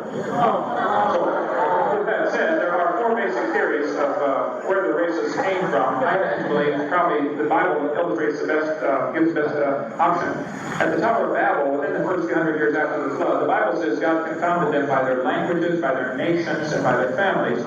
In that case, you get people breaking up into small groups of maybe a few hundred, and they all speak, French or German or Italian or whatever. And then there would be probably quite a few things that would cause different racial traits to become pronounced. Sometimes it's a mutation, like for instance, extra pouch of fat in the eyelid that causes Oriental people to have more slanted eyes. It's no different than anybody else, other than something they have. The Norwegians, for instance, have typically blonde hair. The Aborigines have very small calf muscles. The Indians have high cheekbones. There are quite a few varieties that we call racial traits that actually are so minor compared to the idea we all came from a rock. Welcome back to the rock. Let me just, I've virtually exhausted my time.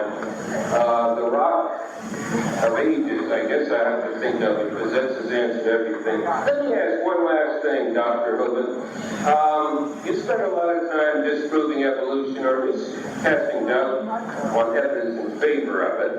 I gather you don't prove the recent creation thing so much as just say you read in the Bible, and so kind of convincing story to you. But let me ask you this. Has creation science ever predicted a thing? Sure.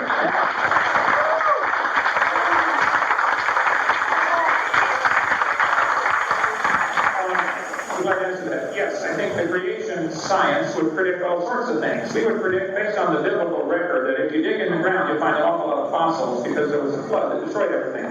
Well, we did that already. I mean, a prediction. But it's true. I mean, the Bible says there was a flood, and we dig in the ground and find bones. I mean, that's a prediction. That's fact. We find all over the world petrified trees in the vertical position connecting different layers of rock.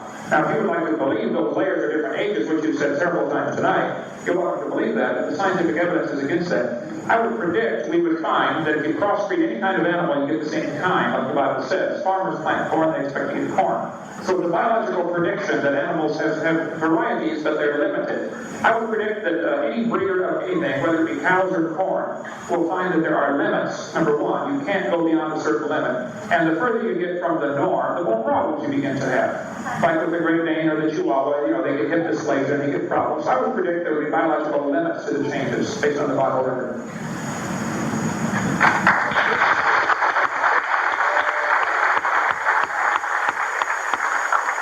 Okay, my turn. Tonight, again, I would like to point out, I guess, for the record, Your Honor, that if the creationists were asking their theory to be tax-supported, then the burden of proof would be on them. But we're not. You are asking for the tax dollars to support your religion, so the burden of proof is on you, okay? So it's not on me. Now, you mentioned tonight that there are over 80 billion fossils that have been discovered, many of them cataloged in museums. I agree. I don't know where you get the number 80 billion, but I wouldn't question it even. I think there are a whole lot of fossils that have been discovered. I have a huge number in my museum. I would like to know from you, Dr. Rivers, which one do you think best represents a missing link that is an indication of one animal changing to a different kind of animal. There are 80 billion of them been found, millions put in museums. Which one is your best evidence for evolution, please? Well, my good doctor, I will give you one or two or three, but the best is kind of a foolish question in my mind. You cannot, from a single so-called missing link, produce evidence for a general pattern that's very strong. But you have denied there are any kinds of missing links, and that, I think, is a rather extreme position to take. The coelacanth, for example, has been regarded as a living fossil because its anatomy, as you know, matches closely the anatomy of the group of fishes, the lobe-finned fishes, which paleontology and geology taught us emerged from the water, I don't know what it was, 300 million years ago or whatnot. That's a missing link between huge groups, that whole group of vertebrates that are fish, and that whole group of vertebrates that live on land.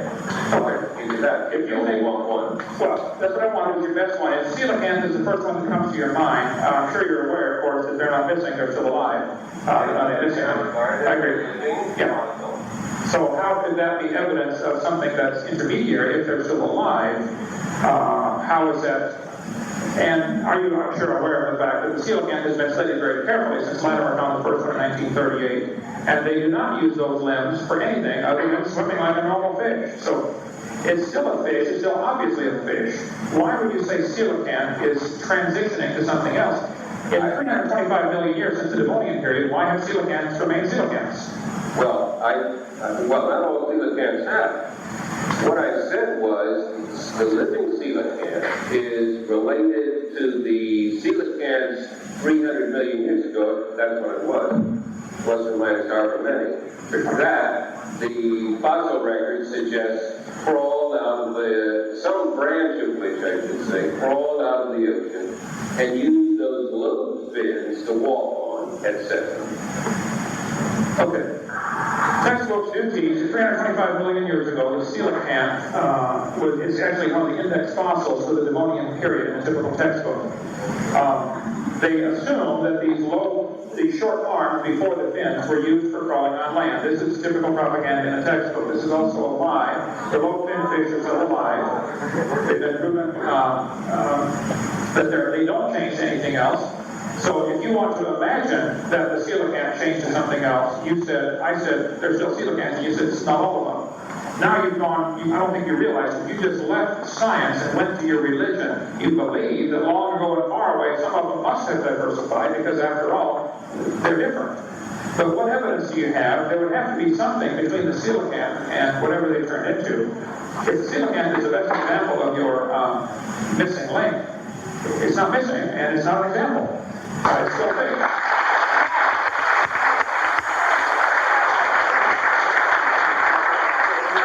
So you said you have two or three. What's your next one? Well, I don't like you forcing into a single missing link. Let's just say human evolution. Human evolution. And there you've got links that run right backwards through Homo sapiens, through Homo erectus, through Australopithecus africanus, to whatever they call the next one, to forms that diverged by 7-8 million years ago, close on to chimpanzees. So that's a series of links that support the notion. They don't prove it. They support the notion and provide increasingly detailed support for the notion that our own shape changed over time as you run backwards, dated and organized by paleontological record, and converge on an ape-like form. Okay, you mentioned the human evolution to the cavemen series, I'm sure you're aware of the fact that nearly all of these have been proven wrong over the years. Like the 1912 New York Times, an article, Darwin's theory is proved true because the Piltdown man, which was later proven to be a fraud, or Nebraska man was proved to be a pig's tooth, our Neanderthal man is a perfectly normal human, but still listed in textbooks. His brain is bigger than ours, 13% bigger. And it's just a matter of a person with old age and probably acromegaly. It's been documented thoroughly by Jack Palazzo, the dentist here in New Jersey, by the way, who has documented thoroughly that Neanderthals are perfectly normal humans, born from disease and great age. So, which specific caveman, I guess, or hominid, would you say has not been proven wrong? I think I have data on nearly all of them to show that they've all been discredited as either fully human, fully ape, or unidentifiable. I'm afraid I've got to call your veracity into question on this. Yes, Piltdown was a famous hoax. Yes, one or two other ledge fossils haven't turned out, but Neanderthals, if it was true that an early theory regarding them was that they were had some dietary deficiency or deformed or whatnot, but there's a very detailed record of Neanderthals. There are hundreds of Neanderthal specimens.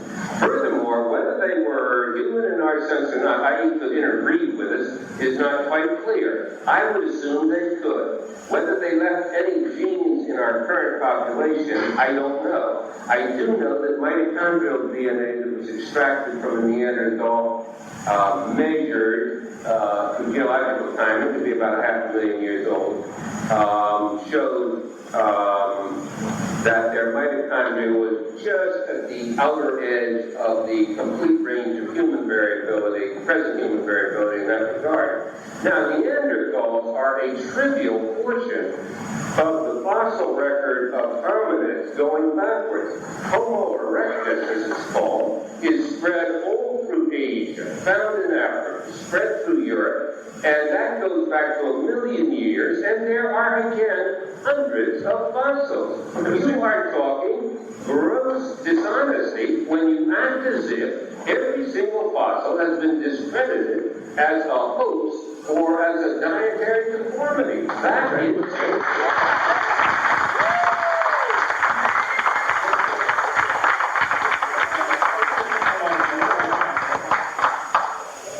the Neanderthals, about 300 have been found. Their brain is bigger than ours. Their average height is roughly the same as today, 5'9" for the males, 5'3" for the females. The same skull was given to 9 artists. Here's the pictures. They said, what did it look like? They got 9 different pictures. What would you like it to look like? And as anybody knows, an artist can make things, look more ape-like or more human-like.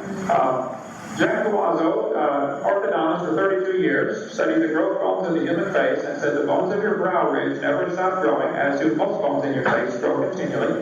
If a person lived past 100 or 200, their bones would be huge over their eyebrow. The Bible teaches right after the flood, people lived to be 400 for a few generations. My contention would be the Neanderthals were simply post-flood people that were living to great age. They're perfectly normal human, and they're recognizable as human. You mentioned Homo erectus. This one has been proven wrong quite some time ago. I'm surprised you would mention that. Let's bring it up here. Wait for time for questions, please. Those of you in the audience who have got something to say, then do it in order, please. Okay. Homo erectus. Here we go. Used to be called Java man. Later called Pithecanthropus erectus. The date of evolution is at 500,000 years old, like you said. It was made from the first one was made from a few scraps of bone found in 1891 by a Dutch anatomist named Dr. DeVault. He had gone to evolution to look for missing links. He's not an unbiased observer. He hired a bunch of convicts out of the prison to go find bones. They were rewarded if they found bones and brought them back to him. What he found was an ape skull cap, 3 human teeth, and a thigh bone, which was obviously human. And found 50 feet away a year later. He put them together and said he found a missing link. He hid the fact that he found 2 human skulls in the same area, normal humans. He hid them under his bed, under the floorboard of his cottage there. So the Homo erectus, I think you need to read the book, this book, Bones of Contention, and I'll send you one if you'll read it, about the so-called caveman by Marvin Lubenow, who spent 25 years studying all of these. So I think you're mistaken if you think there's evidence. Okay?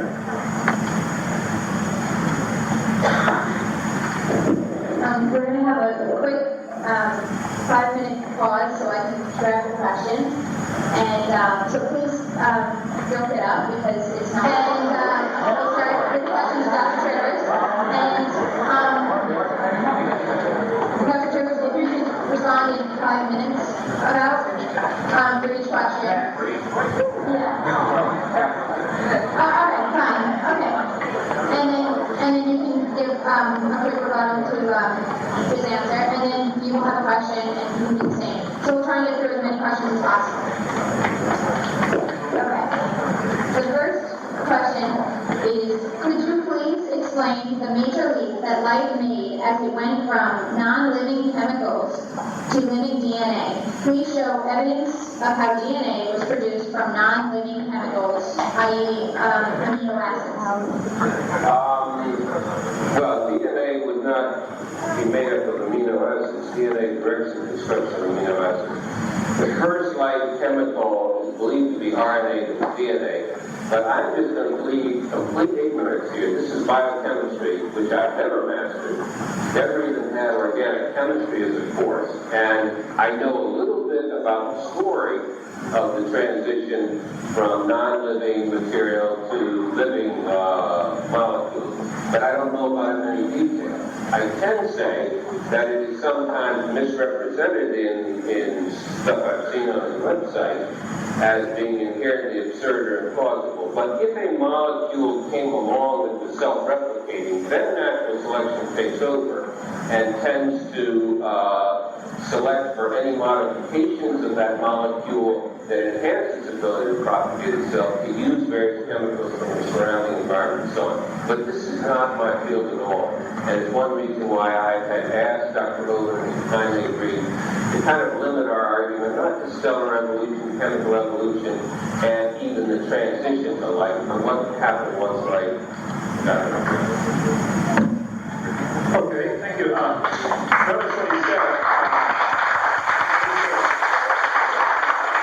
He said, if a molecule came along that was self-replicating, that's a religion. He believes it might have happened. If it did, well, that's not science. My whole point is, you just float in and out of science freely between your science and your religion and don't even see that you've done it. That's not science.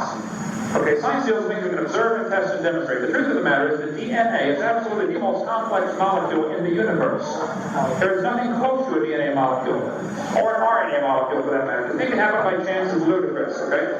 Somebody wants to believe that, that's fine, but the DNA molecule is so complex, it's been calculated the probability of one of these molecules arranging itself by chance is 1 times 10 to the 119,000th power, which is a big number when you consider the entire visible universe is 10 to the 28 inches in diameter. It just couldn't happen.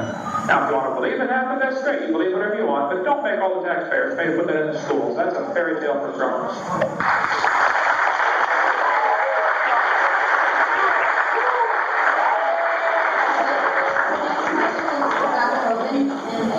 Don't chimps and humans share over 90% of their DNA? Chimps and humans do share a large percentage of DNA. They used to think it was 98.6. The truth of the matter is now it's been proven to be 95%. I have the documentation here.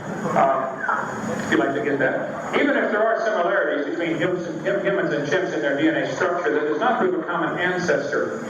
There are similarities between Hondas and Toyotas, too. They both have 4 wheels and a steering wheel and windows. It doesn't prove any relationship. Okay?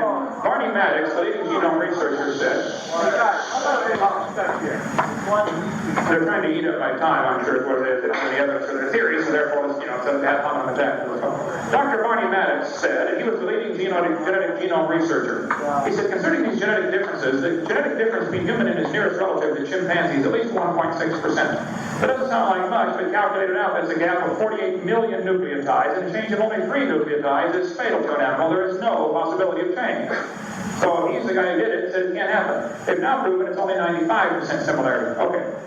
I agree, there are probably 95% similar DNA between humans and chimps and probably lots of creatures. But that still doesn't prove any relationship. I think you could look at the library down the corner here and find out there are thousands of similarities between the books of Shakespeare. It doesn't prove any relationship other than the common author. It doesn't prove that, Hamlet and Macbeth evolved into, Romeo and Juliet. It's just the same author wrote them. The same author wrote the DNA code, which is unbelievably complex. And the author of that code happens to be willing to forgive you for your sin and love you and take you to heaven if you ask him. Thank you.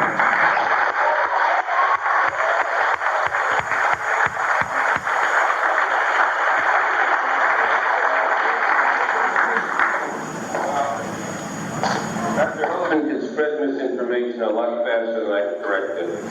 Let me just mention back to the earlier comment of his. He says, when I said if the self-replicating molecule occurred, then this would happen.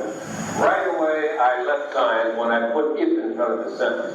Now that's ludicrous if you know anything about science or logic. It's filled with statements. If this were true or is true, then this would follow. And we pursue those logical trains to try to get a deeper view of reality. Furthermore, he takes the longest DNA molecule and has it create itself with all its additional evolved complexity out of nothing. What you're imagining is a little snippet of RNA that starts self-replicating. Now, regarding his chimpanzee foolishness, all of that is nonsense, and trust me on that. I've spent 15 years trying to master genetics and evolutionary genetics, and I think I know a little bit about it. It is nonsense to say 48,000 nucleotides are missing from chimpanzee to humans. They have not difference in nucleotide number, but a difference in what they are. That's the 1.6% we're talking about. We're not saying that chimps are missing it or we're missing it. Furthermore, he says if you have 3 nucleotides missing, that is fatal. That is nonsense. That is only true within genes, and then it's only true within some locations within genes. And if you look at our total genome, which is 3 billion nucleotides, only about 1 to 5% of those nucleotides actually consist of genes. All the others you can delete nucleotides up to hundreds and have the organism unaffected. That's well-known genetics.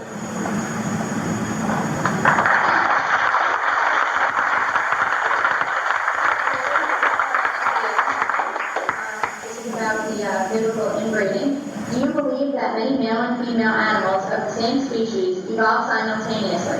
If not, doesn't the theory of evolution fail where you say the creationist flood belief fails? I.e., inbreeding would still be necessary to propagate the species in the evolutionary viewpoint. Sorry, can I read that? I don't comprehend it. You believe that many male and female animals of the same species evolved simultaneously? Well, when you got 2 sexes, yes. If not, doesn't the theory of evolution fail where you say the creationist flood belief fails? Inbreeding would still be necessary for propagating the species in the evolutionary viewpoint. I'm a little bit befuddled by the question. The 2 sexes in sexually reproducing species evolved together and in a complementary mode. I don't understand, if not, you're saying, does the theory of evolution fail? Well, if they didn't evolve simultaneously and interdependently, it'd be hard to understand how one of them managed to reproduce without the other. The rest of the question I don't understand. I will say one thing about the evolutionary approach to issues that are in the Bible. The Bible tells another one of these little fantasies for adults, but one that Dr. Hovind wants to embrace and bring people to the Lord over. And that is that God, when He created us, created Adam first. Adam is the major one. Adam is the male, the man, the dominant and important figure in our species. He said, you need to help me. He caused a deep sleep to fall over. He removed the rib. He formed Eve out of it. Never mind, there's no evidence for that. Nobody's different ribs and so on. The point is, from evolution, that's completely backwards. There's no such thing as an all-male species for obvious reasons. We ain't capable of producing offspring by ourselves. There are hundreds of thousands, trust me, of species that consist of all female because they can reproduce themselves. So some of these biblical stories told with the old masculine name and and with a fairy tale to fit that, I think are unfortunate, to put it mildly, and directly contradicted by a deeper knowledge of biology. All right, his notion that the sexes evolve simultaneously is pure fantasy. There's no evidence for that whatsoever. If he wishes to believe that, that's fine, but I would like to hear a clear explanation of how you go from asexual reproduction to sexual reproduction, and how this happened mechanically. There's all kinds of problems can happen. I taught biology and anatomy. I think I can handle any evidence you can give if you think you have some concrete evidence other than a fairy tale. Well, it must have happened because we're here. I think the question, though it is a little convoluted, was asked, doesn't evolution have the same problem that the creationists claim? The creationists would claim all the dogs in the world came from 2 dogs on Noah's Ark. The question, I think, is asking, if evolution happened, at some point, long ago and far away, you had a dog evolve. Don't you have the very same problem if there are 250 or 400 varieties of dogs today? They all had to come from that dog. So you still got the inbreeding problem, only now you put it long ago and far away. It's so different. Yes, you have the very same problem. I agree. It's a good question, I thought. Dr. Hovind, this question to you. What evidence is available to support creation? Well, I don't think you have to light a candle to see the sun. I think if you walk into the woods and you find a painting hanging on a tree, it's logical to conclude there was a painter, even if you don't ever see the painter. You don't find any footprints, you find no evidence. You find a painting, that's proof there was a painter. If you walk into the woods and you find a building, that's evidence there was a builder, even if you can't find the guy. If these paleontologists are digging through the dirt around here and they find an arrowhead, they automatically conclude it was man-made. They would never dream that an arrowhead fashioned out of flint was a naturally occurring object. Naturally occurring objects are easily distinguishable from man-made artifacts, and it's distinguishable by most 5-year-olds. I think if you find a creation, you'll say there must have been a creator. Now, who was the creator? Is it Allah or Buddha or Jehovah? That's a whole different set of arguments, but the fact is, there must have been a designer. I think the design itself, the design of the universe at every level, micro to macro, proves there was a designer. I was in Japan. I did not see the guy who makes the Casio Databank watch, but I think it's logical for me to sit here in New Jersey and say there must have been a designer for this watch. These things don't happen by themselves. And this watch is child's play compared to one cell in a given body. One cell in a given body is more complex than a space shuttle. The most complex thing ever built by man. And if anybody wants to think that happened by chance, they're welcome to believe that, but that is a wildly silly religion. It's not science. That's design is evidence of a designer.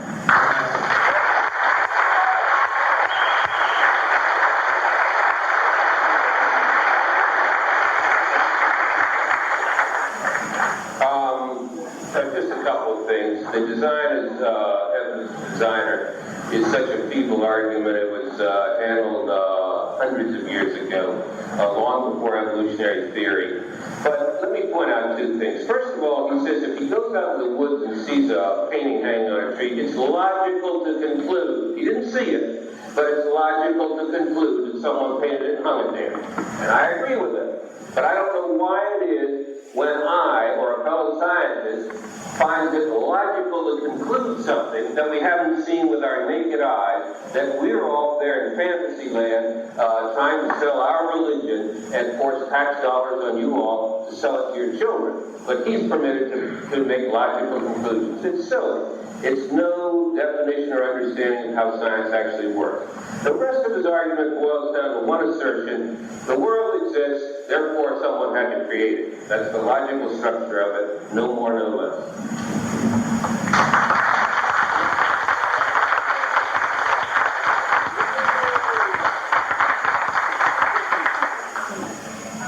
This question is Dr. Travers. Have we ever observed new information added to the gene pool of any kind? Well, yeah. Again, you can go to bacteria, if you don't mind a really humble example, where they have numerous mechanisms for adding genetic material to them, in part because they have very spare genomes, typically, that are stripped down for other reasons. So, for example, bacteria can acquire genes by eating them, literally. I mean, by consuming them, ingesting them, I should say, from the rest of the environment and incorporating them into them. So, yes, if you want an example, that's an example. Okay, I think that's a classic example of the best they've got for evidence for evolution. But notice this gene already existed in some other organism.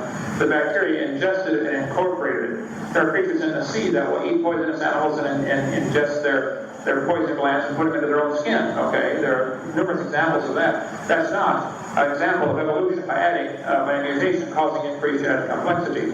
This is an animal ingesting the already complex information that another animal had. And I don't know if he saw the fallacy of his argument, but anybody else see that? That's a very fallacious argument. Thank you. Dr. Hovind, this is for you. How do you account for the similarities between humans and apes?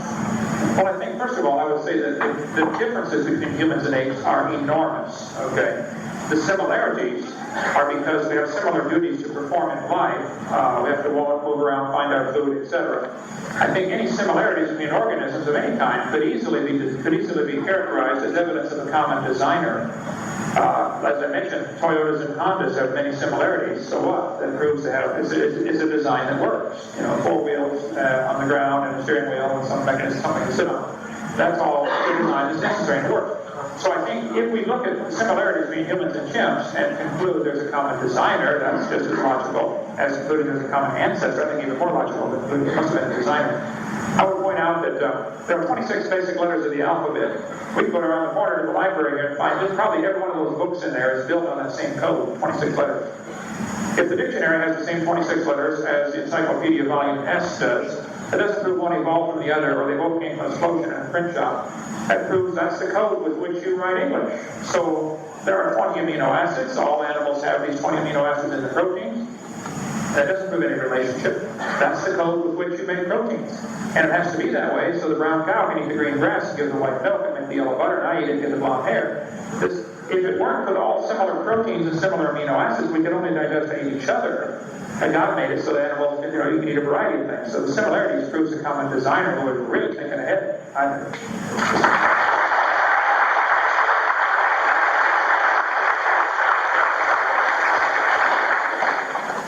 Well, I have nothing to say about those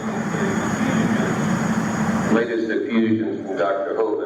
I would tend to interpret the similarities on evolutionary grounds, common sense, etc., and would back it up with a voluminous fossil record. But there's no question that you can easily entertain the hypothesis that a creator decided to create a group of organisms along a very similar body plan with almost all the same genes for whatever purpose he or she had in mind. There's no way you can disprove it.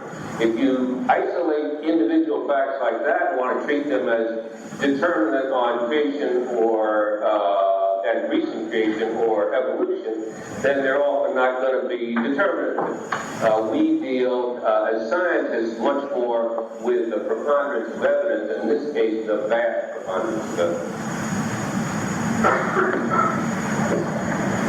Okay, Dr. Chambers, why doesn't the geologic column appear anywhere in the world in the proper order? I don't know what that question means exactly. And I don't know what the right order means or anything, so I'll have to beg out of that one. The geologic column is a hoax. It doesn't exist any place on planet Earth except in the textbooks and in the imagination of those who believe in it. I taught earth science for 15 years. It's true there are many layers to the strata. That's not a question. That's quite obvious. Okay, I've been to all 49 states. I've been to all 50 states in many countries. There's no question there are layers to the strata. The question is, does it mean something? It could mean hydrologic sorting, that if you shake a jar of dirt with water, it'll settle into layers in a few seconds. You go to the mall and buy those things with all the different colored sand in there, and flip it over, and it settles into layers in a flash. It just takes a few seconds. Hydrologic sorting is a well-known phenomenon, well studied, and you don't need to rely on evolution as an answer. I think the biblical flood, the year-long flood, is the best explanation for this. All over the world, layers of rock are certainly found. There's no question about that. But the question is, if they're different ages, then I would ask, why aren't there erosion marks between these layers? There are no erosion marks, there are no fossil canyons. The fact of the matter is, it's not a geologic column, it's a bunch of layers of different rocks on top of each other. And you can get the same effect in a few minutes with a jar of dirt and some water. Just shake it up and it's sorted into particles for you. All over the world, petrified trees are found standing up in the vertical position connecting these layers. So when the textbook says the layers are different ages, I think that is obviously not common sense. In a court of law, it could be be proven wrong very quickly. In many states and many countries, I got dozens of these pictures on my website, petrified trees standing up, connecting layers that the evolutionists say are different ages. I don't know how long it takes for a dead tree to fall down around New Jersey, but I know in Florida you get 3 to 10 years and it's going to fall over. It's not logical to say those layers are millions of years different in age when we have petrified trees by the hundreds found in the vertical position. And we have lots on that on my website, upgradino.com. Thank you. We have one last round of questions. I find that I try to give direct answers to questions, and we get a whole essay on other topics and so on, and a whole set of new misrepresentations, including these fossil trees, which were explained 150 years ago and are well known. Go ahead. We have one question for Dr. Hovind, and that goes along with the one question that you just had, and then we have one other set of questions. Is that okay? I got all mine.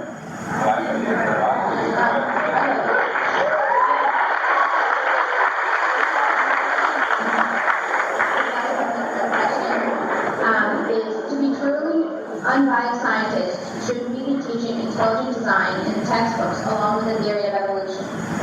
To be truly unbiased, the question is, should we be teaching intelligent design along with evolution? I guess to be truly unbiased, we should be willing to question, should we even have a public school system? We should back up a few steps. If we're going to have a public school system supported by the tax dollars, then should we get into origins at all? Because no matter what you talk about in origins, if you talk about creation or evolution or intelligent design or any other flavors in between, you're going to offend somebody. It is not possible to discuss the subject of origins without getting somebody upset. So I would question, we probably shouldn't even have public schools, but if we have them, they shouldn't get into origins at all. I'm not one of those that advocates teaching creation in public schools. There are those who do, I understand. I am one of those who advocates we should teach science in science class, and we should not allow people to use lies to support their theory. If you believe we came from an ape, that's fine. Don't lie to the kids to tell them we've got evidence. Don't tell them about the gill slits or the tailbone or these things that I proved on my video number 4. Just don't lie to the kids. Show the evidence, and if you don't have evidence to your theory, I'm sorry, get a new theory. That's how science works. And there's no evidence for evolution but lies. So I'm an advocate of not teaching lies to the kids. As far as intelligent design, I think if all schools were private schools and every religion had their own, that the Jews could teach what they believe, and the Christians what they believe, and the atheists what they believe, that'd be fine. I think that's about the only way we can solve this problem.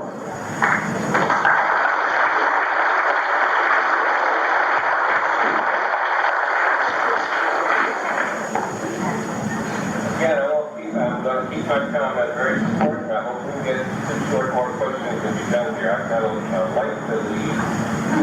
And I don't know what to say about that. I mean, what was all that stuff? Should we have public schools? Well, he didn't quite answer the question. He said, once again, he didn't want lies told to children. He certainly doesn't want public money spent lies on children. But he tells whopper after whopper after whopper.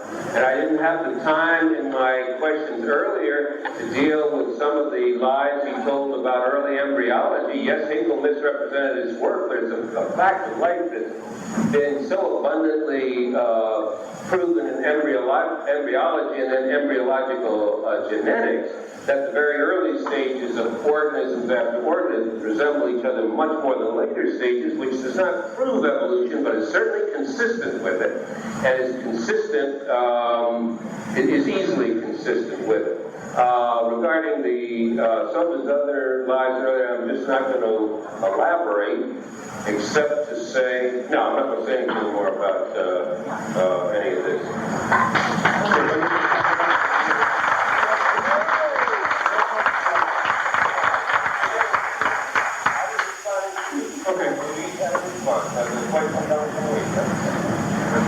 Okay, this is the last set of questions. Dr. Trivers, since there are so many millions of fossils, why aren't the books on evolution filled with pictures of fossils of transitory, I guess that's what it is, transitional forms, half fish, half land animals, for example?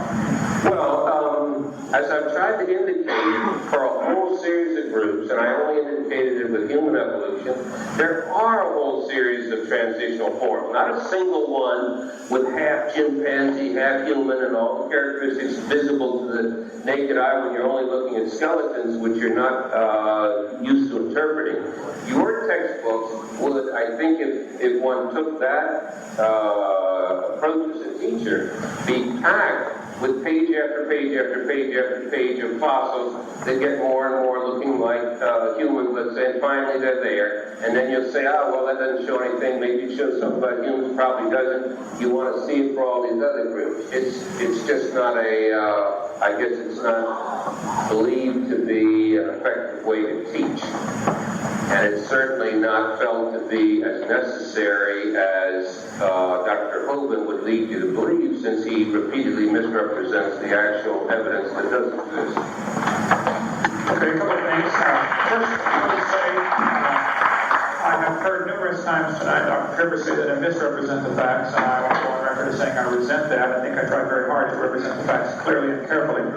Secondly, he said several times I did not answer certain questions. How many of you felt that I did answer the question that was asked in those cases? Thirdly, I will stick by my guns that there is no such thing as a fossil record. There are simply billions of fossils in the ground. Now, if you want to put your interpretation on them, that's fine. That's what everybody does. But the fact is, we find bones in the dirt. End of story. All you know is it died. And if you think there's missing links, I would like to ask Dr. Rivers. I know it's my response to him. He got to go first, but I'll give him another chance to talk. Do you disagree then when Colin Patterson says, who has the largest fossil collection in the world, when he says, I agree with your comments on the lack of evolutionary transitions in my book. If I knew of any, fossil or living, I would certainly have included them. I will lay it on the line. There is not one such fossil. Is he lying? Is he wrong? You know something he doesn't know. He doesn't want to respond. Wisely.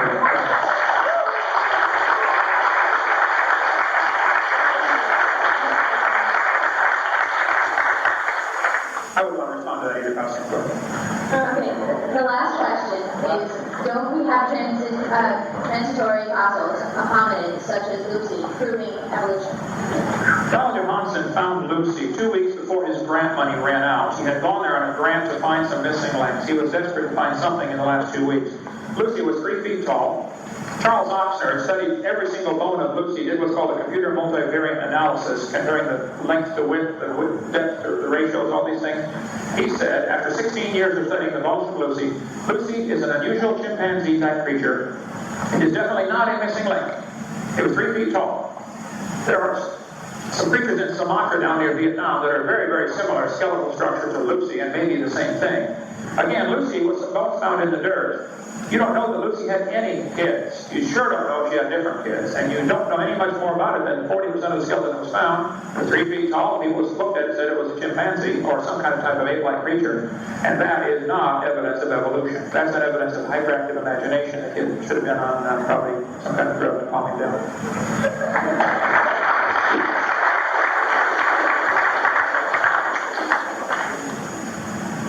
Well, I think this final example is typical of so much of the performance we've been treated to from Dr. Hovind, full of extraneous, irrelevant material designed to mislead. Whether the man's grant was running out or was not, he found a fossil, described it, and so on. You can always find scientists that will take a different view of a given piece of evidence, especially when it first occurred. There are a whole series of fossils like Lucy, not in Sumatra, if I heard him say that, but in East Africa, in Kenya and Tanzania, including the famous little footprints laid down around 3 million years ago. All these things are dated back to the same time. So this is not fantasy, and the stuff he tosses up about what year it was Johanson found it, whether he had money or not, is all so much irrelevancy. Now, to get back to the previous one that people thought I'd done, no, I want to stick to the format here, and I want to go home and get a good night's sleep so I can do some evolutionary genetics tomorrow. One of his little devices is to comb the independent world for quotations, often taken out of context, and used to suggest something different. He's done it over and over and over again. You'd never guessed that Stephen Jay Gould is a major supporter of evolution, because he finds a little quote in which Gould says, hey, speciation went up very quickly, which was Stephen Jay Gould's hobby horse. He'll quote Fiducia, expert on birds, who believes in their evolution, that they came from crocodile form and so on. Yet the quote he holds out in the context he does makes you think that these major scientists are doubting evolution itself. It is not true. Now, where he hauled out this bizarre quote that after looking at 80 million fossils or whatever he had in his collection, he still couldn't find a missing link, I don't know. And I don't know what the man meant by it. There is ultimately, the notion that there's a single missing link is a kind of hopeless venture, especially when antagonistically viewed. There are a whole series of links that gradually increase your confidence that you can establish connections between these sets of non-reproducing bones, as you said.